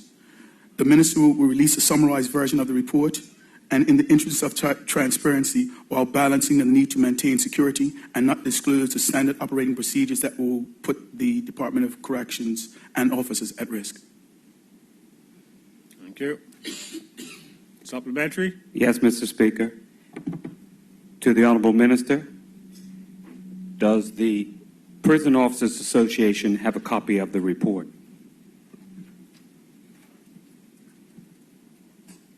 I do not know, Mr. Speaker.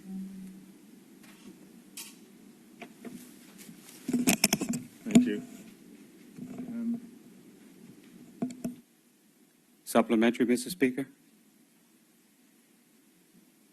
Mr. Dunkley, Member Dunkley, I'm just trying to follow you here a minute. The question, this is still in response to your written question, right? My oral response to question number 2, Mr. Speaker. Oh, okay. Yes. You're on question 2. That's right. Question 2 goes to, Yes. I was still following question 1. I was trying to figure out how that tied into question 1. Okay, you're on question 2. Yes, go ahead. Yeah, question 2, my 2 questions to the Honourable Minister. So the Honourable Minister, in regard to that last answer, I believe you said the Prison Officers Association do not have a copy of the report. I did not say that, sir. Yeah. You said they did not know if they had a copy of the report. Can the Honourable Minister... I did, sir? Clarify, go ahead. I do not know to whom the report was given. We were given a confidential report, and the report was, we were given a confidential report, and the report has been given, and we're looking at the report. I do not know to whom else has a copy of the report. So just so we're clear, Mr. Speaker, my question was, do the Prison Officers Association have a copy of the report? So the Minister's saying he doesn't know who a copy has been given to. Can the Minister endeavour to find out who a copy has been given to?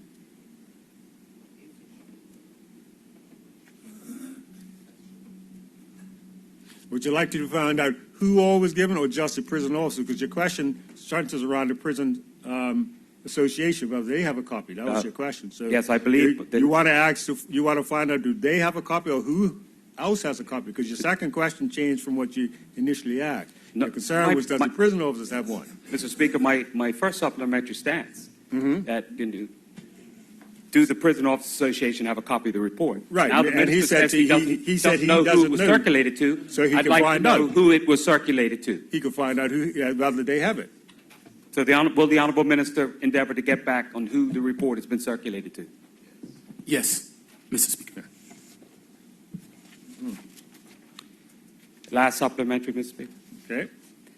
In light of the report being completed for some time now, and the minister saying that he would update the House on the key actions taken from the report, what timeline does the Honourable Minister believe that he can update the House and release a summary version to this Honourable House of the report? Mr. Speaker, I have to there are a number of things that are taking place and will take priority to this with the Prison Officers Association. As you know, Mr. Speaker, there are a number of matters that we are dealing with that are in the courts at present. We would like to regularize those matters. And when we have a timetable, I'll be the first to alert you, Mr. Speaker. Thank you. And he closes that question. The next written question is actually to the Minister, to Minister Fogo, and this question is from the member from constituency 10 as well. However, member, before the question is put, it's been brought to our attention that this matter is still hasn't been settled before the courts yet, and because it hasn't been settled to the courts before the courts, I'm going to say that it's still sub judice and ask it to be held over until that matter is settled before the courts. Okay? Thank you. And we'll now move on in the time that's left to the questions that have risen from statements that I've given this morning. And the first statement that has a question is the statement from Minister Birch in reference to the update on the Otto Simmons building. And the question is from the opposition leader. And would you like to put your question? Thank you, Mr. Speaker. Let me just enlarge my print here. Happy to see that we are moving forward with this particular project. And I guess I just wanted to find out on the last page, the contracts for demolition is quoted, have been awarded, and the work will continue on. Just wondering if we have a time frame, understanding now that we will be removing the windows, which I think is a great and admirable thing. Do we have a time frame for the removing the contract for that and the demolition, so that the public would know it is in a very highlighted area within the city? Do we have an idea of time frame that he expects for the project to be demolitioned? Minister? Mr. Speaker, the work will start on Monday, and we estimate it should take a month to bring the buildings down. There are two contractors, one for each building. It was put out to tender, and we selected the lowest bidder on each contract for each building. So the green building will come down first, and once that's done, then the contractor for the police building will move in and take the other building down. As one can appreciate, the state of the old police building is quite tenuous and requires some careful actions in bringing it down, and that process is likely to start on a Sunday when there's little traffic in the city, so that they can get it down to a level that is safe for people to still use that road. Yeah. There is the possibility, and we are collaborating and coordinating with the Corporation of Hamilton, that Parliament Street may be closed for a bit, but once we get to that stage, that information will be put into the public domain before it's actually carried out. Thank you. No supplementary? Yeah, supplementary. Just considering the windows, I just thought about this here. Are the windows in the particular building, are they of the historical sense where they can be used in heritage sites and the like, or are they more new windows? No, they're new windows. They're new windows that were, I don't know when they were installed, but I am advised that they are in good shape and can be repurposed in other government buildings. Good. Okay. Thank you. The next next statement, there's questions for the Minister of National Security in reference to the Bermuda Coast Guard, and that question comes from the member from constituency 10. Thank you, Mr. Speaker. Mr. Speaker, on page 6 of his statement, the Honourable Minister says in the second paragraph that In relation to the financial implications for this year, 2020, regarding the Coast Guard, I can state that both the Bermuda Police Service and the Royal Bermuda Regiment have worked extremely hard in identifying funding within their current budget to establish the current Coast Guard.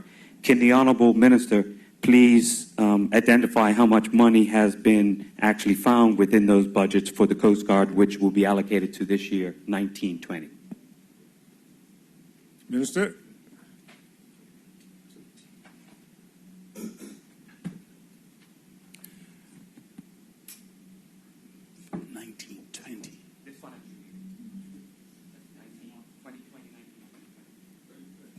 Just completed. Just completed year.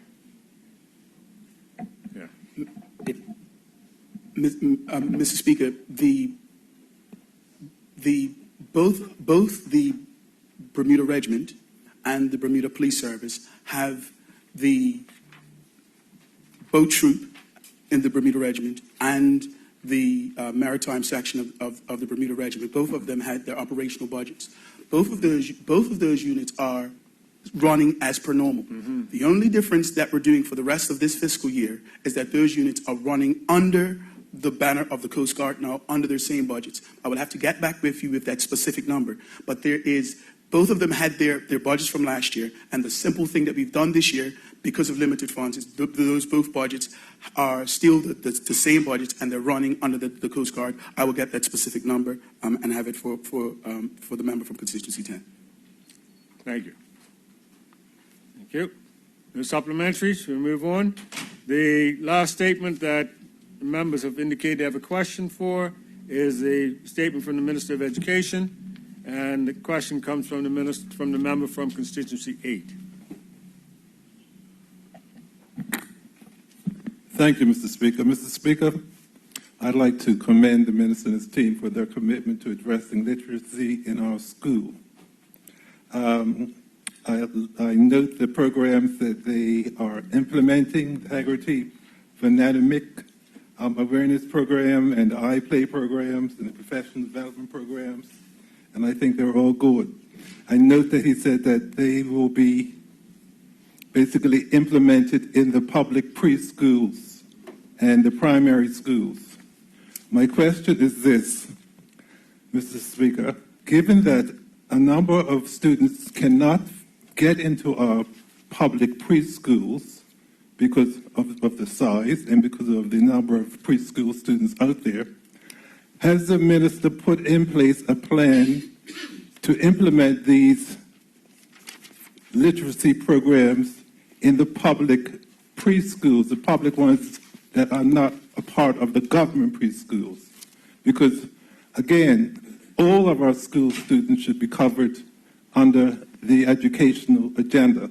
And so I'd like to ensure that our public preschools are aware. Now, I've spoken to a teacher since the report has been issued, and they said they are not aware of the Haggerty Phonemic Awareness Program, and they work in 2 preschools. So if you can give me a response to that, please. Thank you. Minister? Thank you, Mr. Speaker. Mr. Speaker, first of all, I'd like to give some clarification to the honourable member who I do note was the previous Minister of Education. Public preschools are schools that are covered by the Department of Education. As we stand now, there are currently spaces within our public preschools that parents have obviously chosen to go elsewhere. So they're not all full. The other clarification I wish to give is that they're outside of government preschools. There do not exist any preschools. They are known as nursery schools, and they are private institutions that fall under the auspices of the Department of Health. However, like with all of our other private schools within Bermuda, they are free to come and ask the Department of Education what we are doing, and so they can utilize that within their framework as whatever curriculums they put in place for their children, similarly as the Department of Education does reach out to private schools within Bermuda to ask what it is that they're doing. Thank you, Mr. Minister. My second question is, can the minister table the national literary plan that the ministry has in place for our schools? so that the community can see what the overarching roadmap is. Thank you for that question. It's one that I'll take under advisement. Thank you. Okay. And that brings us to the close of questions for this morning. And we'll now move on to the next items on the order paper.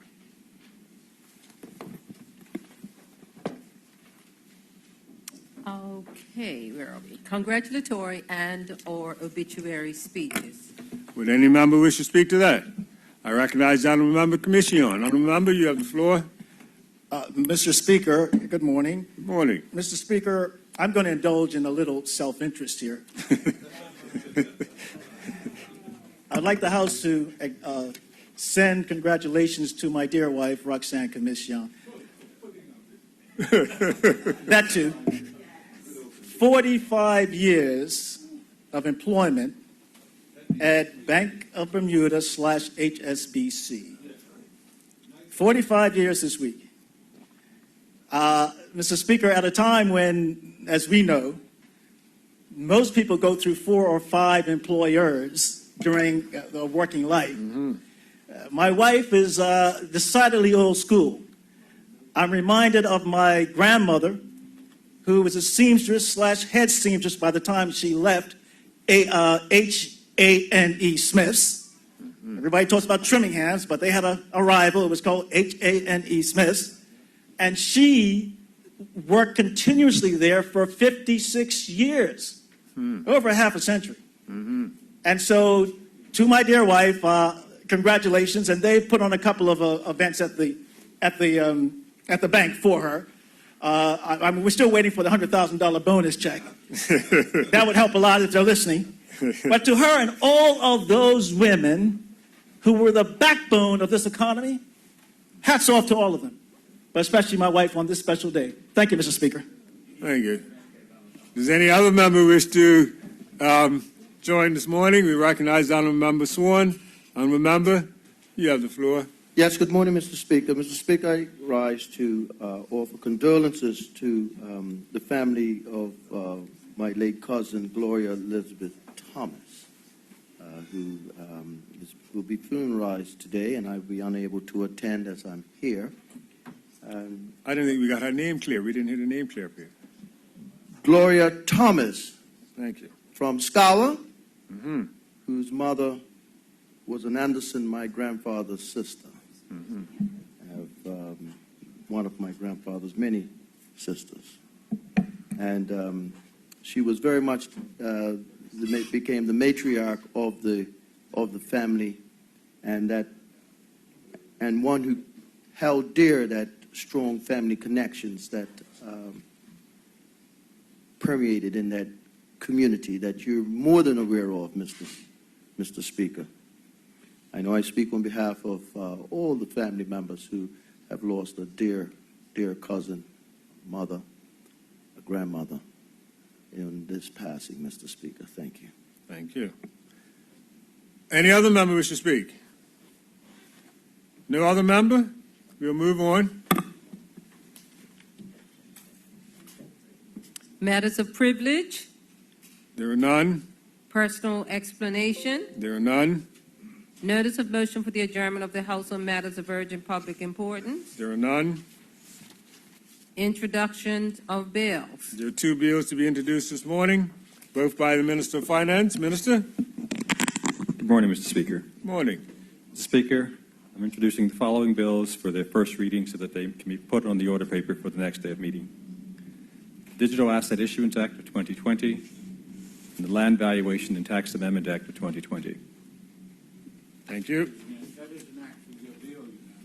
Mr. Speaker, that isn't actually the Minister of Finance's bill. It's the Ministry of Public Works. Oh. Hey? No. Minister, we don't want to take that privilege from you. Would you like to introduce your bill? I can't help it if the clerk to the legislature gets it wrong. Mr. Speaker, I'm introducing the following bill for its first reading so it may be placed on the order paper for the next day of meeting, the Land Valuation and Tax Amendment Act 2020. Thank you. There you go. Minister? We apologize. There was an oversight on our behalf. Having introduced those tabled those bills, we'll now move on. And I think there's no other bills from opposition or private members, so we move to the orders of the day. And I believe that the first item is yours, Premier, isn't it?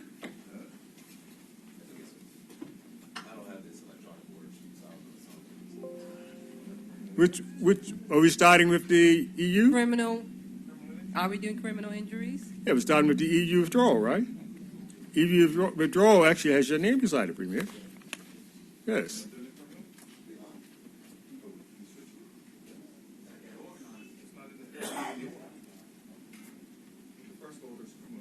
No, but that was being carried. The first, that's being carried. The first order for the day is order number 2, which is the EU withdrawal. And if it's not in the Premier's name, Minister of Finance, you're doing it? Oh, Premier. So number 1 is being carried. I just need clarification. Yeah, number 1's being carried, and we're doing number 2 onward.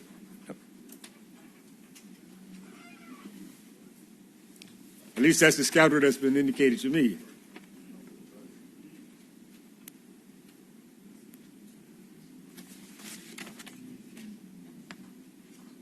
Mr. Speaker, can you give me 2 seconds to confer with the government whip? We can let you one of the other ministers to do another when you come back, or?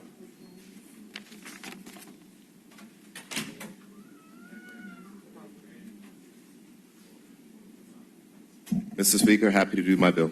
Oh, okay. We can proceed, Premier. Thank you, Mr. Speaker.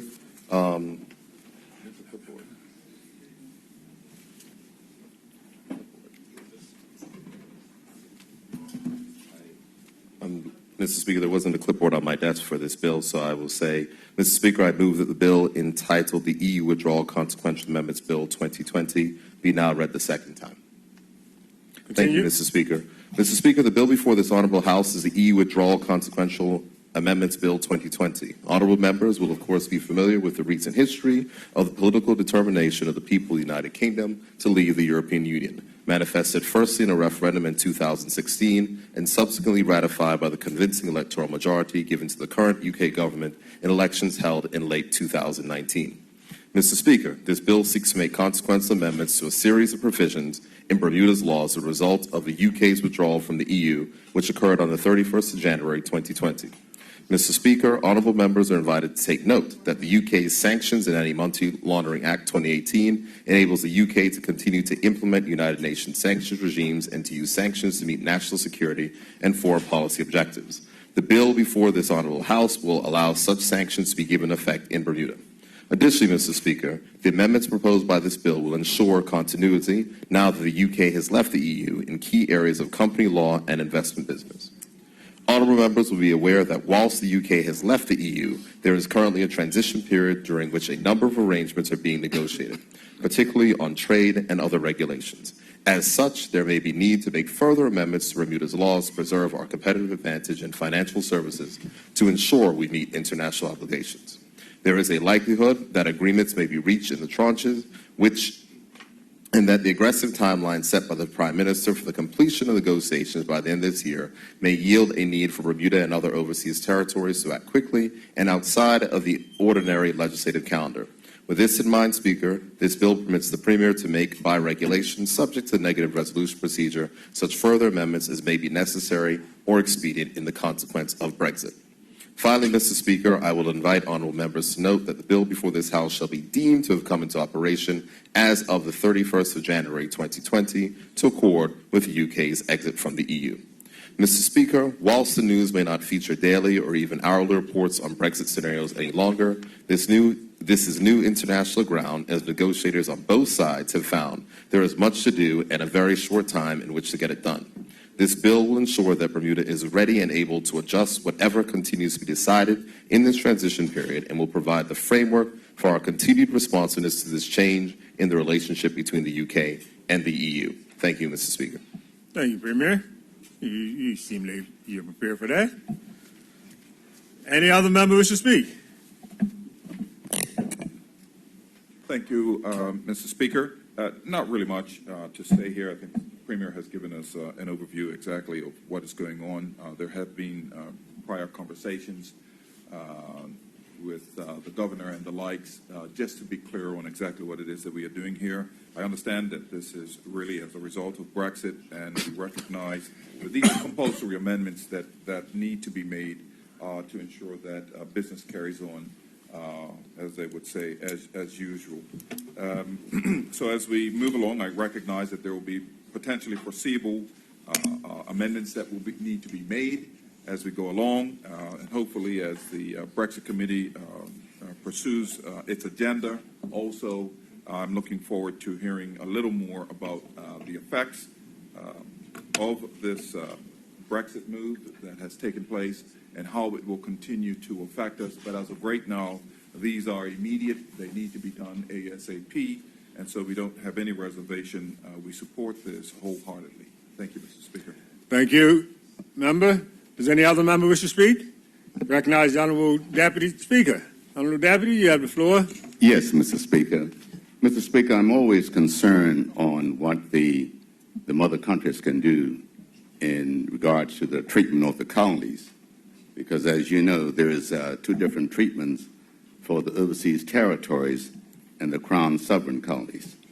And I just hope that in future they would treat us all the same, Mr. Speaker, because what we have seen out of the UK's representation in Bermuda hasn't been favorable to all in Bermuda, reflecting the population, Mr. Speaker. Mr. Speaker, if you look at in the last 10 years, and I would venture to say, I haven't even looked at it for factual, that in the last 10 years, the appointments that are the responsibility of the governor, the Chief Justice, the Police Commissioner, and the Army, most of those appointments have been 90% white. When we have Bermudians in Bermuda that are qualified for the job, this continues. And if we look at the history, they are just perpetuating the history, if you go way back, that the way we were treated and continues to be treated by London, Mr. Speaker. Yes, Mr. Speaker. Mr. Speaker, we're seeing, in fact, a question that I asked concerning the expenses of the police commissioner. Mr. Speaker, we get, in fact, for 8 trips in his response, 8 trips, the commissioner's got down $9,000, Mr. Speaker. And the question that was put to him, we want to know the expense of each trip, ground, transportation, hotel, and everything else. That wasn't supplied. And they answer like this because I guess they figure he's in a position of power over us as an overseas territory. Mr. Speaker, this is ridiculous, the way that we're being treated by the appointees of Langton Hill, the chief occupant of Langton Hill, that they have disregard and disrespect for the legislature of this country. When we ask for a question, we need to get the answers, Mr. Speaker. When they can put down here and he spent $9,000 for 8 trips, anybody in their right mind would know that this, I mean, $1,000 a trip. To be honest, you can get a ticket for 8 trips overseas, for 8 trips, round trips for $9,000, let alone the hotel accommodation, grand transport, and food, Mr. Speaker. So we're asking that because the chief occupant of Government House, who has a copy of these answers, should be pulling them up and say, hey, you cannot answer the legislature of this country. Even though they're a dependent territory, they need to be respected. And we find so much disrespect coming from out of that part of Bermuda that is coming to be unacceptable, Mr. Speaker. So I would hope that then the UK coming out of the EU, they will have more time to consider treating the colonies the way they treat the Crown territories. Thank you, Mr. Speaker. Thank you, Deputy. Does any other member wish to speak? None other? Premier? Thank you, Mr. Speaker. Mr. Speaker, I move that the bill be committed. Thank you. Deputy? Yep.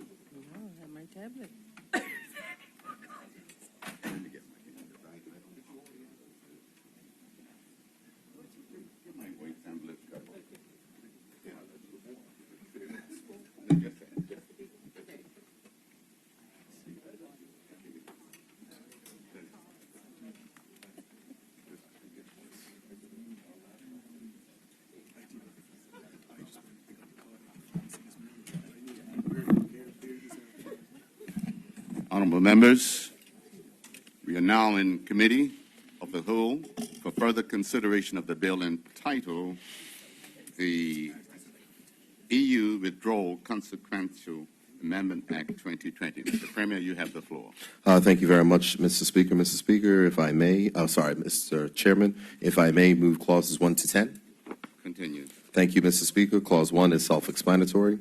Clause 2 amends Section 25, Importation of Medicine, and 31A, Health and Safety Requirements of the Pharmacy and Poisons Act 1979 to ensure that the provisions continue to apply with respect to the United Kingdom when it ceases to be a member state of the European Union. Clause 3 amends Section 2 of the International Sanctions Act 2003 regulations to replace subsection 1. The opening words in paragraph A reenact the current subsection 1. Paragraph B is new and provides that the minister may make regulations to give effect to sanctions imposed by the United Kingdom for any purpose listed in Section 1.2 of the Sanctions and Anti-Laundering Act 2018 UK. Currently, implementation of international sanctions by the UK is mainly dealt with through EU law, taking effect through the European Communities Act 1972 or legislation made under it, which will be repealed when the UK withdraws from the European Union. The Sanctions and Money Laundering Act 2018 UK enables the UK to continue to implement United Nations sanctions regimes and to use sanctions to meet national security and foreign policy objectives. And this amendment will allow such sanctions to be given effect to in Bermuda. Clause 4 amends the schedule to the Merchant Shipping Ships Doctors Regulations 2004 so that a doctor entitled to practice in the United Kingdom continues to fall within the definition of qualified doctor when the UK ceases to be a member of the European Union. Clause 5 amends Section 2A of the Bermuda Public Accountability Act 2011, which requires a public interest entity to be listed on a stock exchange in a member state, to include a reference to the United Kingdom to ensure continuity when the United Kingdom ceases to be a member state of the European Union. Clause 6 amends Section 50 of the Electronic Communications Act 2011 so that the UK's standards for electronic communications networks or radio apparatus continue to be applicable in Bermuda when the UK ceases to be a member state of the European Union. Clause 7 amends Part 1 of the Companies, the United Kingdom Class Scheme Bylaws, Regulations 1988 to ensure continuity when the UK ceases to be a member state of the European Union. Clause 8 amends provisions of the Investment Business Alternative Investment Funds Managers Rules 2016 to ensure continuity when the UK ceases to be a member state of the European Union. Clause 9 empowers the Premier to make, by regulation subject to the negative resolution procedure, such further amendments to any enactment as he considers necessary or expedient in the consequence of the UK's withdrawal from the European Union. Clause 10 provides for the Act to be deemed to have come into operation on the 31st of January 2020. Any further speakers? There appear to be none. Premier, continue. Thank you very much, Mr. Speaker. I move that clauses 1 through 10 be approved. It has been moved that clauses 1 to 10 be approved. Are there any objections to that? There appear to be none. Thank you, Mr. Speaker. I move that the preamble be approved. It's been moved that the preamble be approved. Are there any objections to that? There Approved. No objections. Thank you. I move that the bill be reported to the House as printed. The bill, it's been moved that the bill be reported to the House as printed. Any objections to that? There appear to be none. The bill will be reported to the House as printed.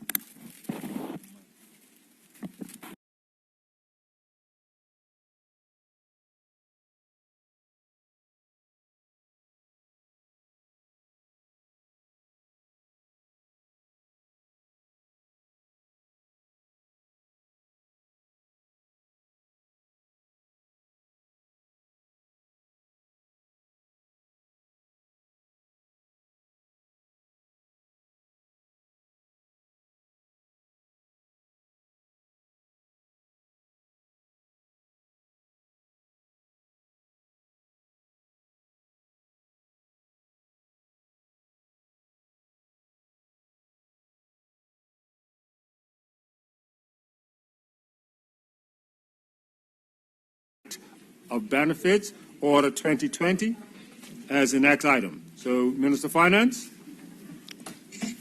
Thank you, Mr. Speaker. Mr. Speaker, I move that consideration be given to the draft order entitled the Contributory Pensions Amendment to Benefits Order 2020, proposed to be made by the Minister of Finance in exercise of the powers conferred by Section 37 of the Contributory Pensions Act of 1970. Any objections? Go ahead, Minister. Speaker, I am pleased to present the Contributory Pensions Amendment to Benefits Order 2020 for the consideration of honourable members. Mr. Speaker, you will recall that in the government's 2017 election platform, it was declared that this government would put our seniors first and institute annual cost of living increases for social insurance pensions and will be linked to the rate of inflation to help lessen the hardships that too many of our seniors now endure. Mr. Speaker, social insurance benefits paid from the Contributory Pensions Fund provide a first-tier or basic pension, which should be supplemented by a second-tier or occupational pension. These benefits provide an important base retirement income, and currently the maximum pension paid under the CPF is around 28% of the median annual gross earnings for Bermudians, as indicated in the Bermuda Job Market Employment Brief produced by the Department of Statistics. Mr. Speaker, the purpose of the order is to increase pensions and other benefits under the Contributory Pensions Act of 1970 by 1.2%, backdated to August 2019, when increases are typically made to the benefits. The 1.2% increase in benefits would represent an additional $2.1 million per year to the fund, with the retroactive pay costing $1,224,471. The Contributory Pension Fund in principle relies on current contributors or workers paying for current pensioners, and for the most part, it is a pay-as-you-go finance plan. However, the policy of increasing contribution rates by 2.5% above the rate of pension increases has allowed a significant level of funds to build up, and thus the plan is partially funded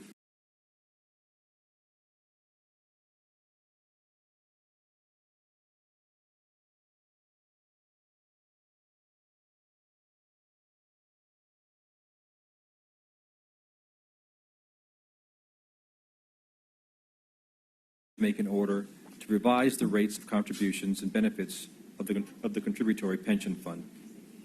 Mr. Speaker, there are 7 types of benefits payable under the Contributory Pension Act of 1970. All of the pensions and allowances will be increased by 1.2%. These pensions and allowances are 1. Contributory old age pension, 2. Contributory old age gratuity, 3. Contributory widows and widowers allowance, 4.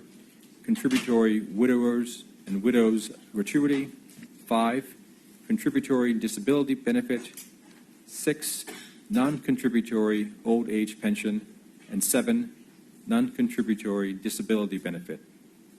Mr. Speaker, the basic contributory pension is $1,064.37 per month. The maximum contributory pension currently payable, which includes additional increments, is approximately $1,545.63 per month. Altogether, some 13,540 persons currently receive benefits under the Act. The proposed 1.2% increase will raise the basic contributory pension to $1,077.14 per month, and the maximum benefit to about $1,564.18 per month. Mr. Speaker, the 1.2% increase marks the 13th pension increase that the Progressive Labour Party government has put through in its time in government. The former government made seniors wait 5 years for a pension increase, which is the longest period of time between increases since the UBP was in office, when pensions were introduced every 2 years, or increased, every 2 years. Since taking back office in November 1998, and now, this government has put through 12 increases prior to this one. In August of 2000, when we increased pensions by 3%. In August of 2002, when we increased pensions by 3%. In August of 2003, pensions were again increased by 3%. In 2004, pensions were increased by an extraordinary 9%. In August of 2005, with an increase of 3.5%. In August of 2006, an increase of 4%. In August of 2007, an increase of 4.5%. In August of 2008, an increase of 5%, and again 5% in 2009, an increase of 3% in 2011, an increase of 1.7% in August of 2017, an increase of 1.4% in August of 2018, and an increase of 1.2% in August of 2019. In every case, the benefit increase has either exceeded the prevailing rate of inflation or has been in line with the underlying trend rate, thereby placing seniors' pensions under the Consumer Price Index in good stead. Honourable members are advised that based on the CPI, the cost of living increased by 1.2% from July of 2018 to July of 2019, when the last increase was granted. Therefore, the proposed benefit increase fully covers the prevailing rate of inflation. Mr. Speaker, the 2019 increase in benefits would normally be accompanied by a corresponding increase in contributions by an actuarially recommended rate of 3.7%. However, honourable members will recall that in the 2018 throne speech, government announced the Bermuda social insurance system will be changed from a fixed rate contribution to one based on a percentage of income. Therefore, contribution increases will be delayed until the actuary completes the modeling to affect this policy objective and the appropriate consultation has taken place. Honourable members are advised that the actuary has completed the 2017 actuary report for the CPF. This report will form the base for all modeling to affect any design changes to the CPF.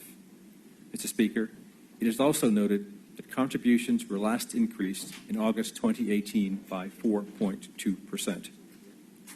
Mr. Speaker, as at December 31, 2019, the fund had net assets of over $1.95 billion, representing approximately 11.4 times the annual value of benefits paid in the 2018-19 fiscal year.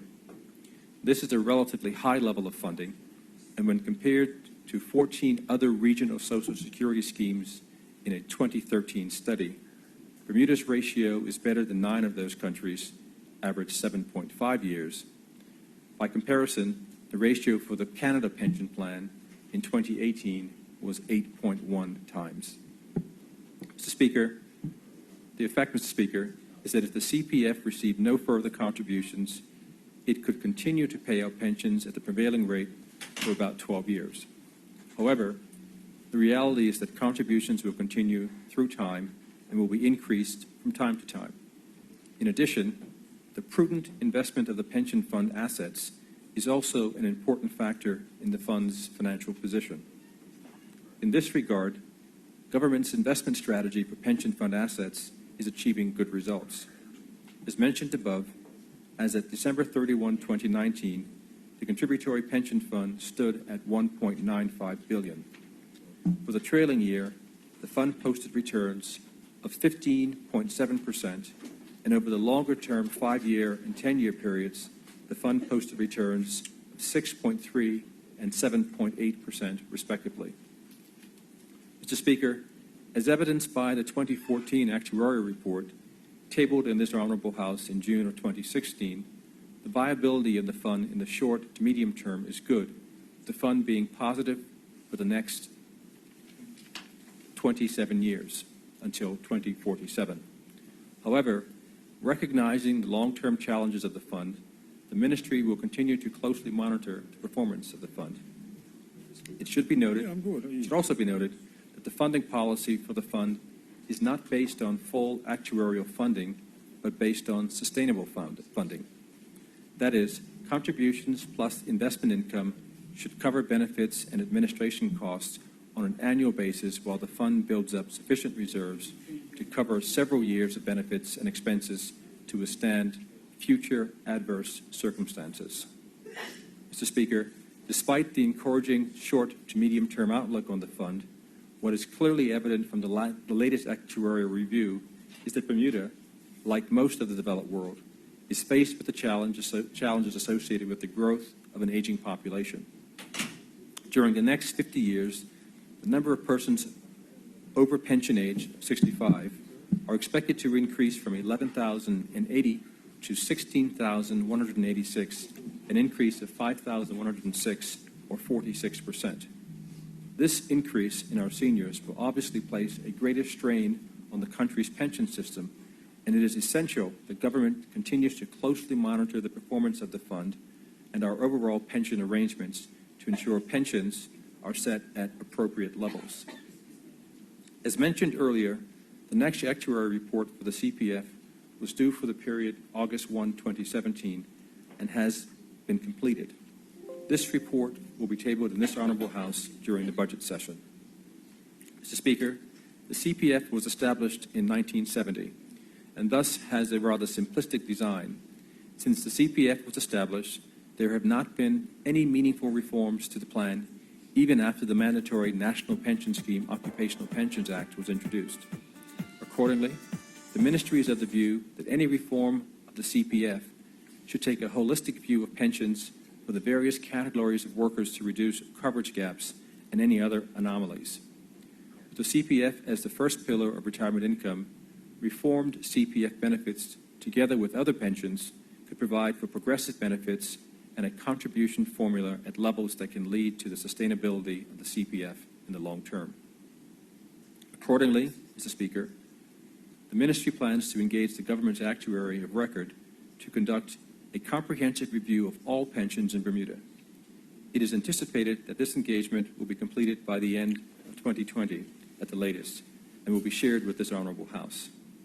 Mr. Speaker, in closing, I wish to assure members, and more importantly, current and future pensioners, that the government is sensitive to the challenges facing pension plans of this nature and will endeavour to take the appropriate steps to enhance the benefits paid from the scheme, as well as ensure the fund has the ongoing ability to pay for such benefits.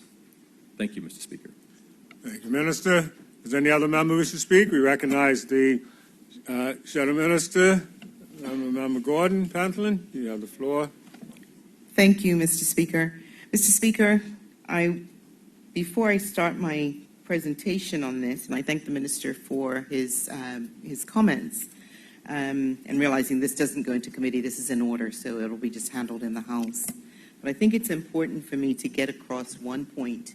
If nobody in the sound of my voice hears anything else that I say, it is that at the age of 65, you are entitled to receive this contributory pension money.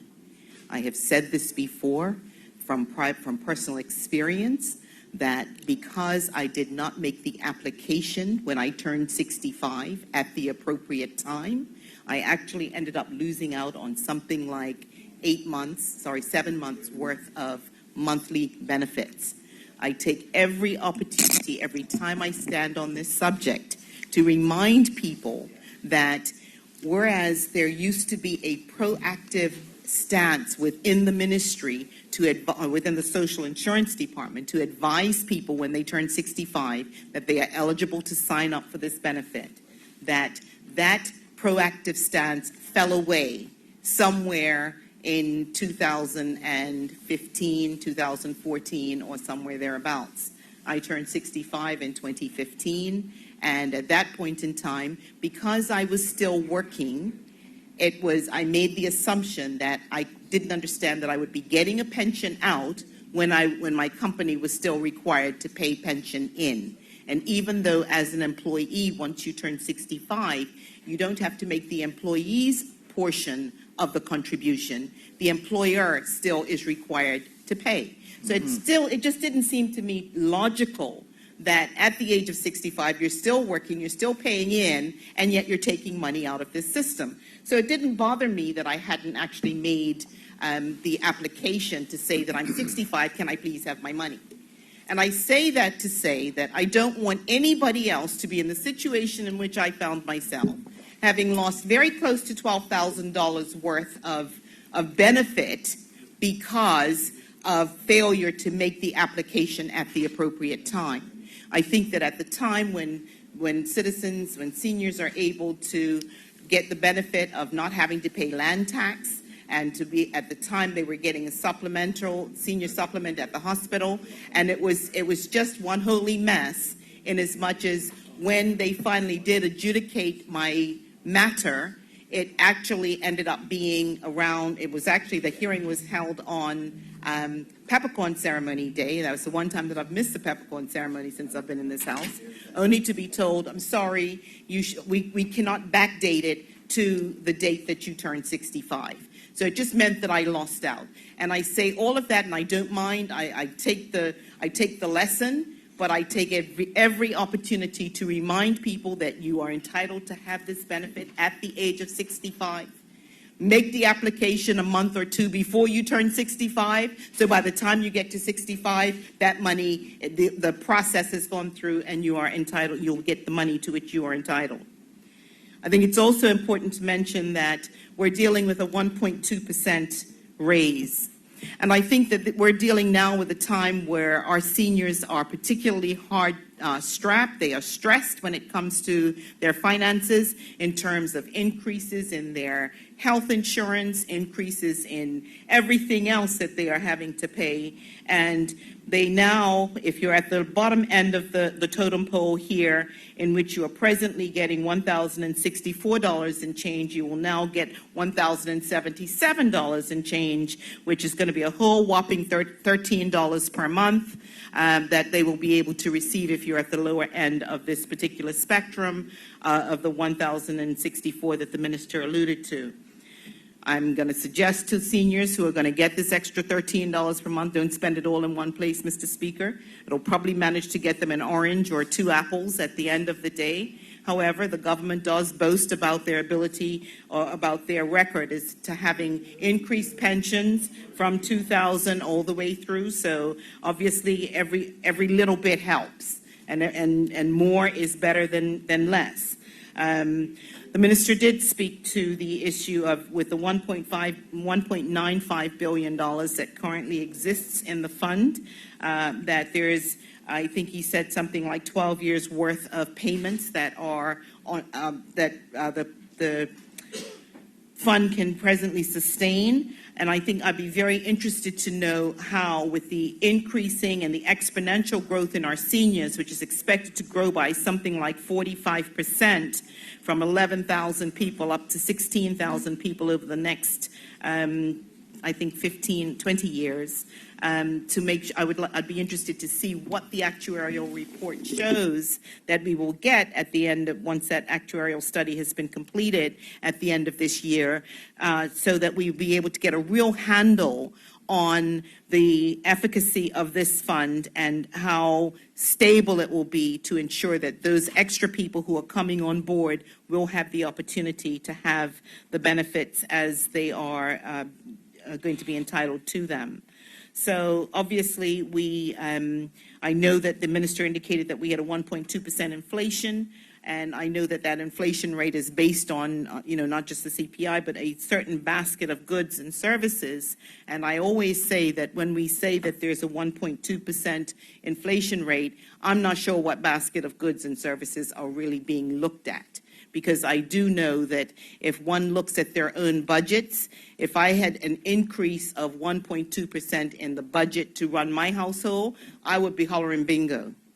Because I can tell you, Mr. Speaker, that it is a lot closer over the course of the last 12 months even to about 9% increase on running my household. So 1.2% basically means that people have effectively, in having that good, that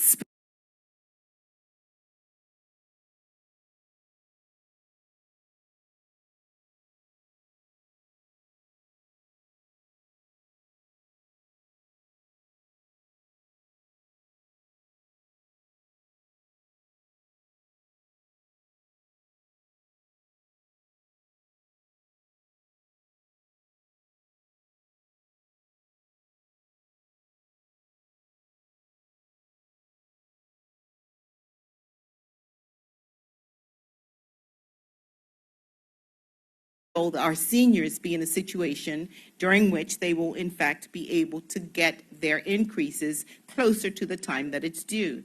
Now they're going to get a whopping big 6 times their $13, which will give them extra money in one lump sum, but I think that when that check comes that has the retroactive amount, because they hadn't been paid from August, when they do get that extra, I think it's also important for seniors to recognize and understand that this isn't the money that you're going to get every single month.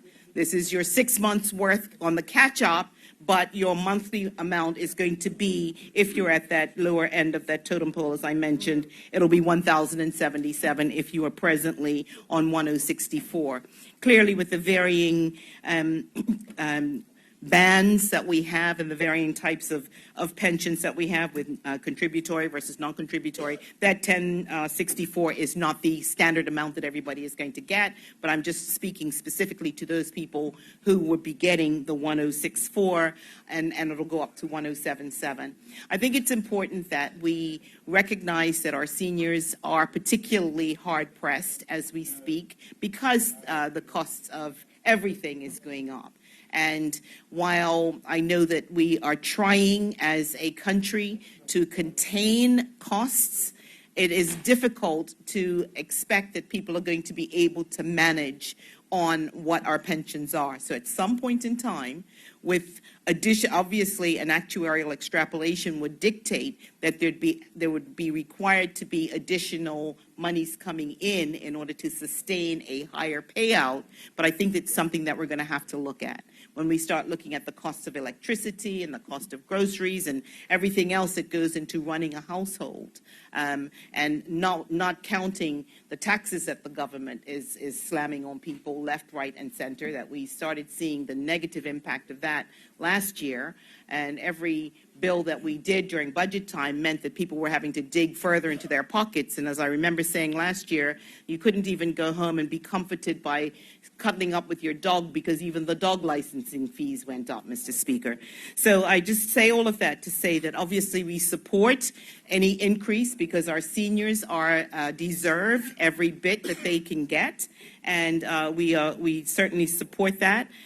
We'd be very anxious to see tabled in this Honourable House the output from the actuarial report that will be completed by the end of the year, because it's important that we take a realistic stance towards what it really costs for our seniors to live. I know that the advent of our contributory pensions started somewhere I think it was somewhere around 1970 was the Contributory Pension Act. And that was a time at which, or prior to that, we had several people who did not have any type of pension that they had to fall back on once they reached retirement age. And many people at retirement age, at the age of 65 or 68, if that's the new norm, still can't afford not to work. And as a result of that, some people will obviously have to have employment in order to supplement what's coming in for their contributory pensions. But clearly, as an opposition, we support the increase in the contributory pension and the benefit that our seniors are likely to get. And as I say, don't spend all the difference all in one place. Thank you, Mr. Speaker. I recognize the Deputy Speaker. Deputy Speaker, you have the floor. Thank you, Mr. Speaker. Mr. Speaker, one must understand that there are laws in place in regards to making application for the social insurance and pension. And also in the law, it states that if you're late, the fund will pay up to 13 weeks late. Mr. Speaker, I know of people that have come years, come in about 69, 68, to make an application and wanting to get back paid. That's not in the law. They can only get up to 13. Now, if they have a good excuse, with all the documentary evidence, it was impossible to do this, do that, then I'm sure the Pension Commission will look at that and make a fair ruling, Mr. Speaker. But this law has been in place since the 70s.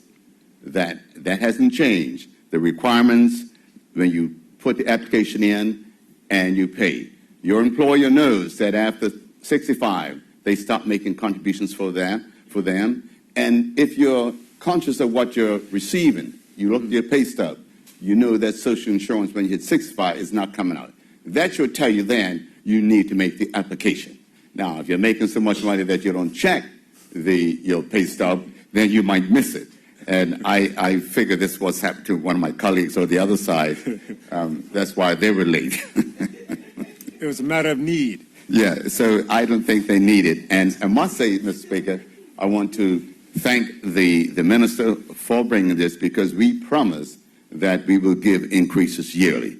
And although backdated, it's still yearly. Now, I can say that about others that were in charge at one time, but we are keeping to our promise of giving increases yearly. And we go by the same method that was used years ago from the statistical department. And if the cost of living is going up 2%, then the minister would have brought that here. But he's not going to go over. He shouldn't go over. Well, he shouldn't go below what the current rate is. And that's what is board. That's what it is. Regardless of what your bill is home, because I heard the honourable member state that hers is probably going up 9%. Well, it's probably going from, the honourable member is probably going from chicken to steak. That will take it up, and I don't know that. I don't know that. But that's the way how your bill goes up, in addition to the natural increases. Thank you, Mr. Speaker. Thank you, Honourable Member. Deputy Speaker. Does any other Honourable Member wish to speak? We recognize the Honourable Member from constituency 19, I believe. Thank you, Mr. Speaker. Member? Mr. Speaker, I just have 2 points that I just want to opine on for a moment. I think it's important, as my honourable colleague said, for everybody to recognize that when they go 65, they are entitled to a pension. I think the other thing that people need to also recognize is that when you get to 70, you're actually going to get an increase in the contributions that you're entitled to. And so they need to be aware of that. But your colleague has something to look forward to now. But I think the question that I have, and this is something that I hope the minister will just clarify, is that this whole question of when you get to 65 and the employee, because now you're still working, the employee no longer has to put any money into the fund, but the employer is putting money into the fund. So what I want to get clear on is that when the calculation is being done in terms of how much contribution has been put in there and what you're entitled to have coming back at 65, because at that point in time, both of you are contributing. So there's one number. When you now go from 65 to 70, there's only the contributions by the employer. So I want a clarity on how the calculation goes and how that results in the increase. And the reason I'm asking this is that for all those seniors out there who are thinking about working after 65, you need to understand what are you getting back and what is being taken out. And so I think it's important to know that if you keep working, even if you work after 70, what impact would it have if further contributions are being made into the fund? Because the only thing I don't want to find out is that you don't get any more money, but it's going into the fund and helps the fund become more solvent. Okay, so I'm being honest, because I think every senior needs to understand that. And so if the minister could clarify that, then those who want to keep working, They should know that it's going to benefit them in the end, because I'd like to think that if more money is put into the fund, then later on that they should get more money out. But I think we need clarity. Thank you, Mr. Speaker. Thank you, Honourable Member. Minister, no one else is arising at the moment. Would you like to move us into committee, or would you like to respond some more, and then move us to committee when we come back from lunch? This is an order, so I don't. Oh, it doesn't go to committee. That's right. Yeah. It doesn't go to committee. It doesn't go to committee. Well, you can just speak to this, wrap us up, and do a good lunch after that. That's right. It's an order. Yeah. No, we're going to do this now. You want to come back from lunch, or you want to wrap it up now? Let's wrap it up now. Wrap it up now? Yes. We'll wrap it up now. Members, you don't mind the minister taking a few more minutes, do you? Thank you, Minister. Yeah, Mr. Speaker, addressing some of the queries put forth by honourable members, I will certainly have to look into why individuals need to notify the pension, the Department of Social Insurance around them turning 65. If anyone should know, I would suspect it would be them, and for there to have to be a proactive steps taken by seniors to get their money, it just seems a little bit out of whack for me.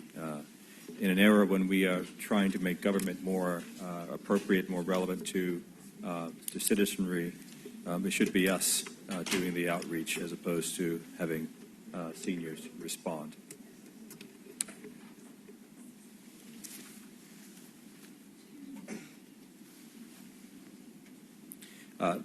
With respect to Member Atherton's questions around if seniors work beyond 65 and their employers continue contributing, I'm advised that the Department of Social Insurance assesses those contributions with a view towards determining whether or not a pensioner is warranted in receiving additional consideration. And so there's an assessment that is done. All the money does not necessarily go towards buttressing or increasing the sustainability of the fund, although I would argue that is not necessarily a bad thing, especially given my age. I would say I didn't realize that Honourable Member Pamplin Gordon, my MP, had turned 65. Looking good, Pat. With that, Mr. Speaker, you must have given out Valentine's compliments today, eh? It's Valentine's Day, Mr. Speaker. All right. Understood. Should have loved. He was giving you a compliment. Now she's breaking, Mr. Speaker. They say self-praise is no recommendation.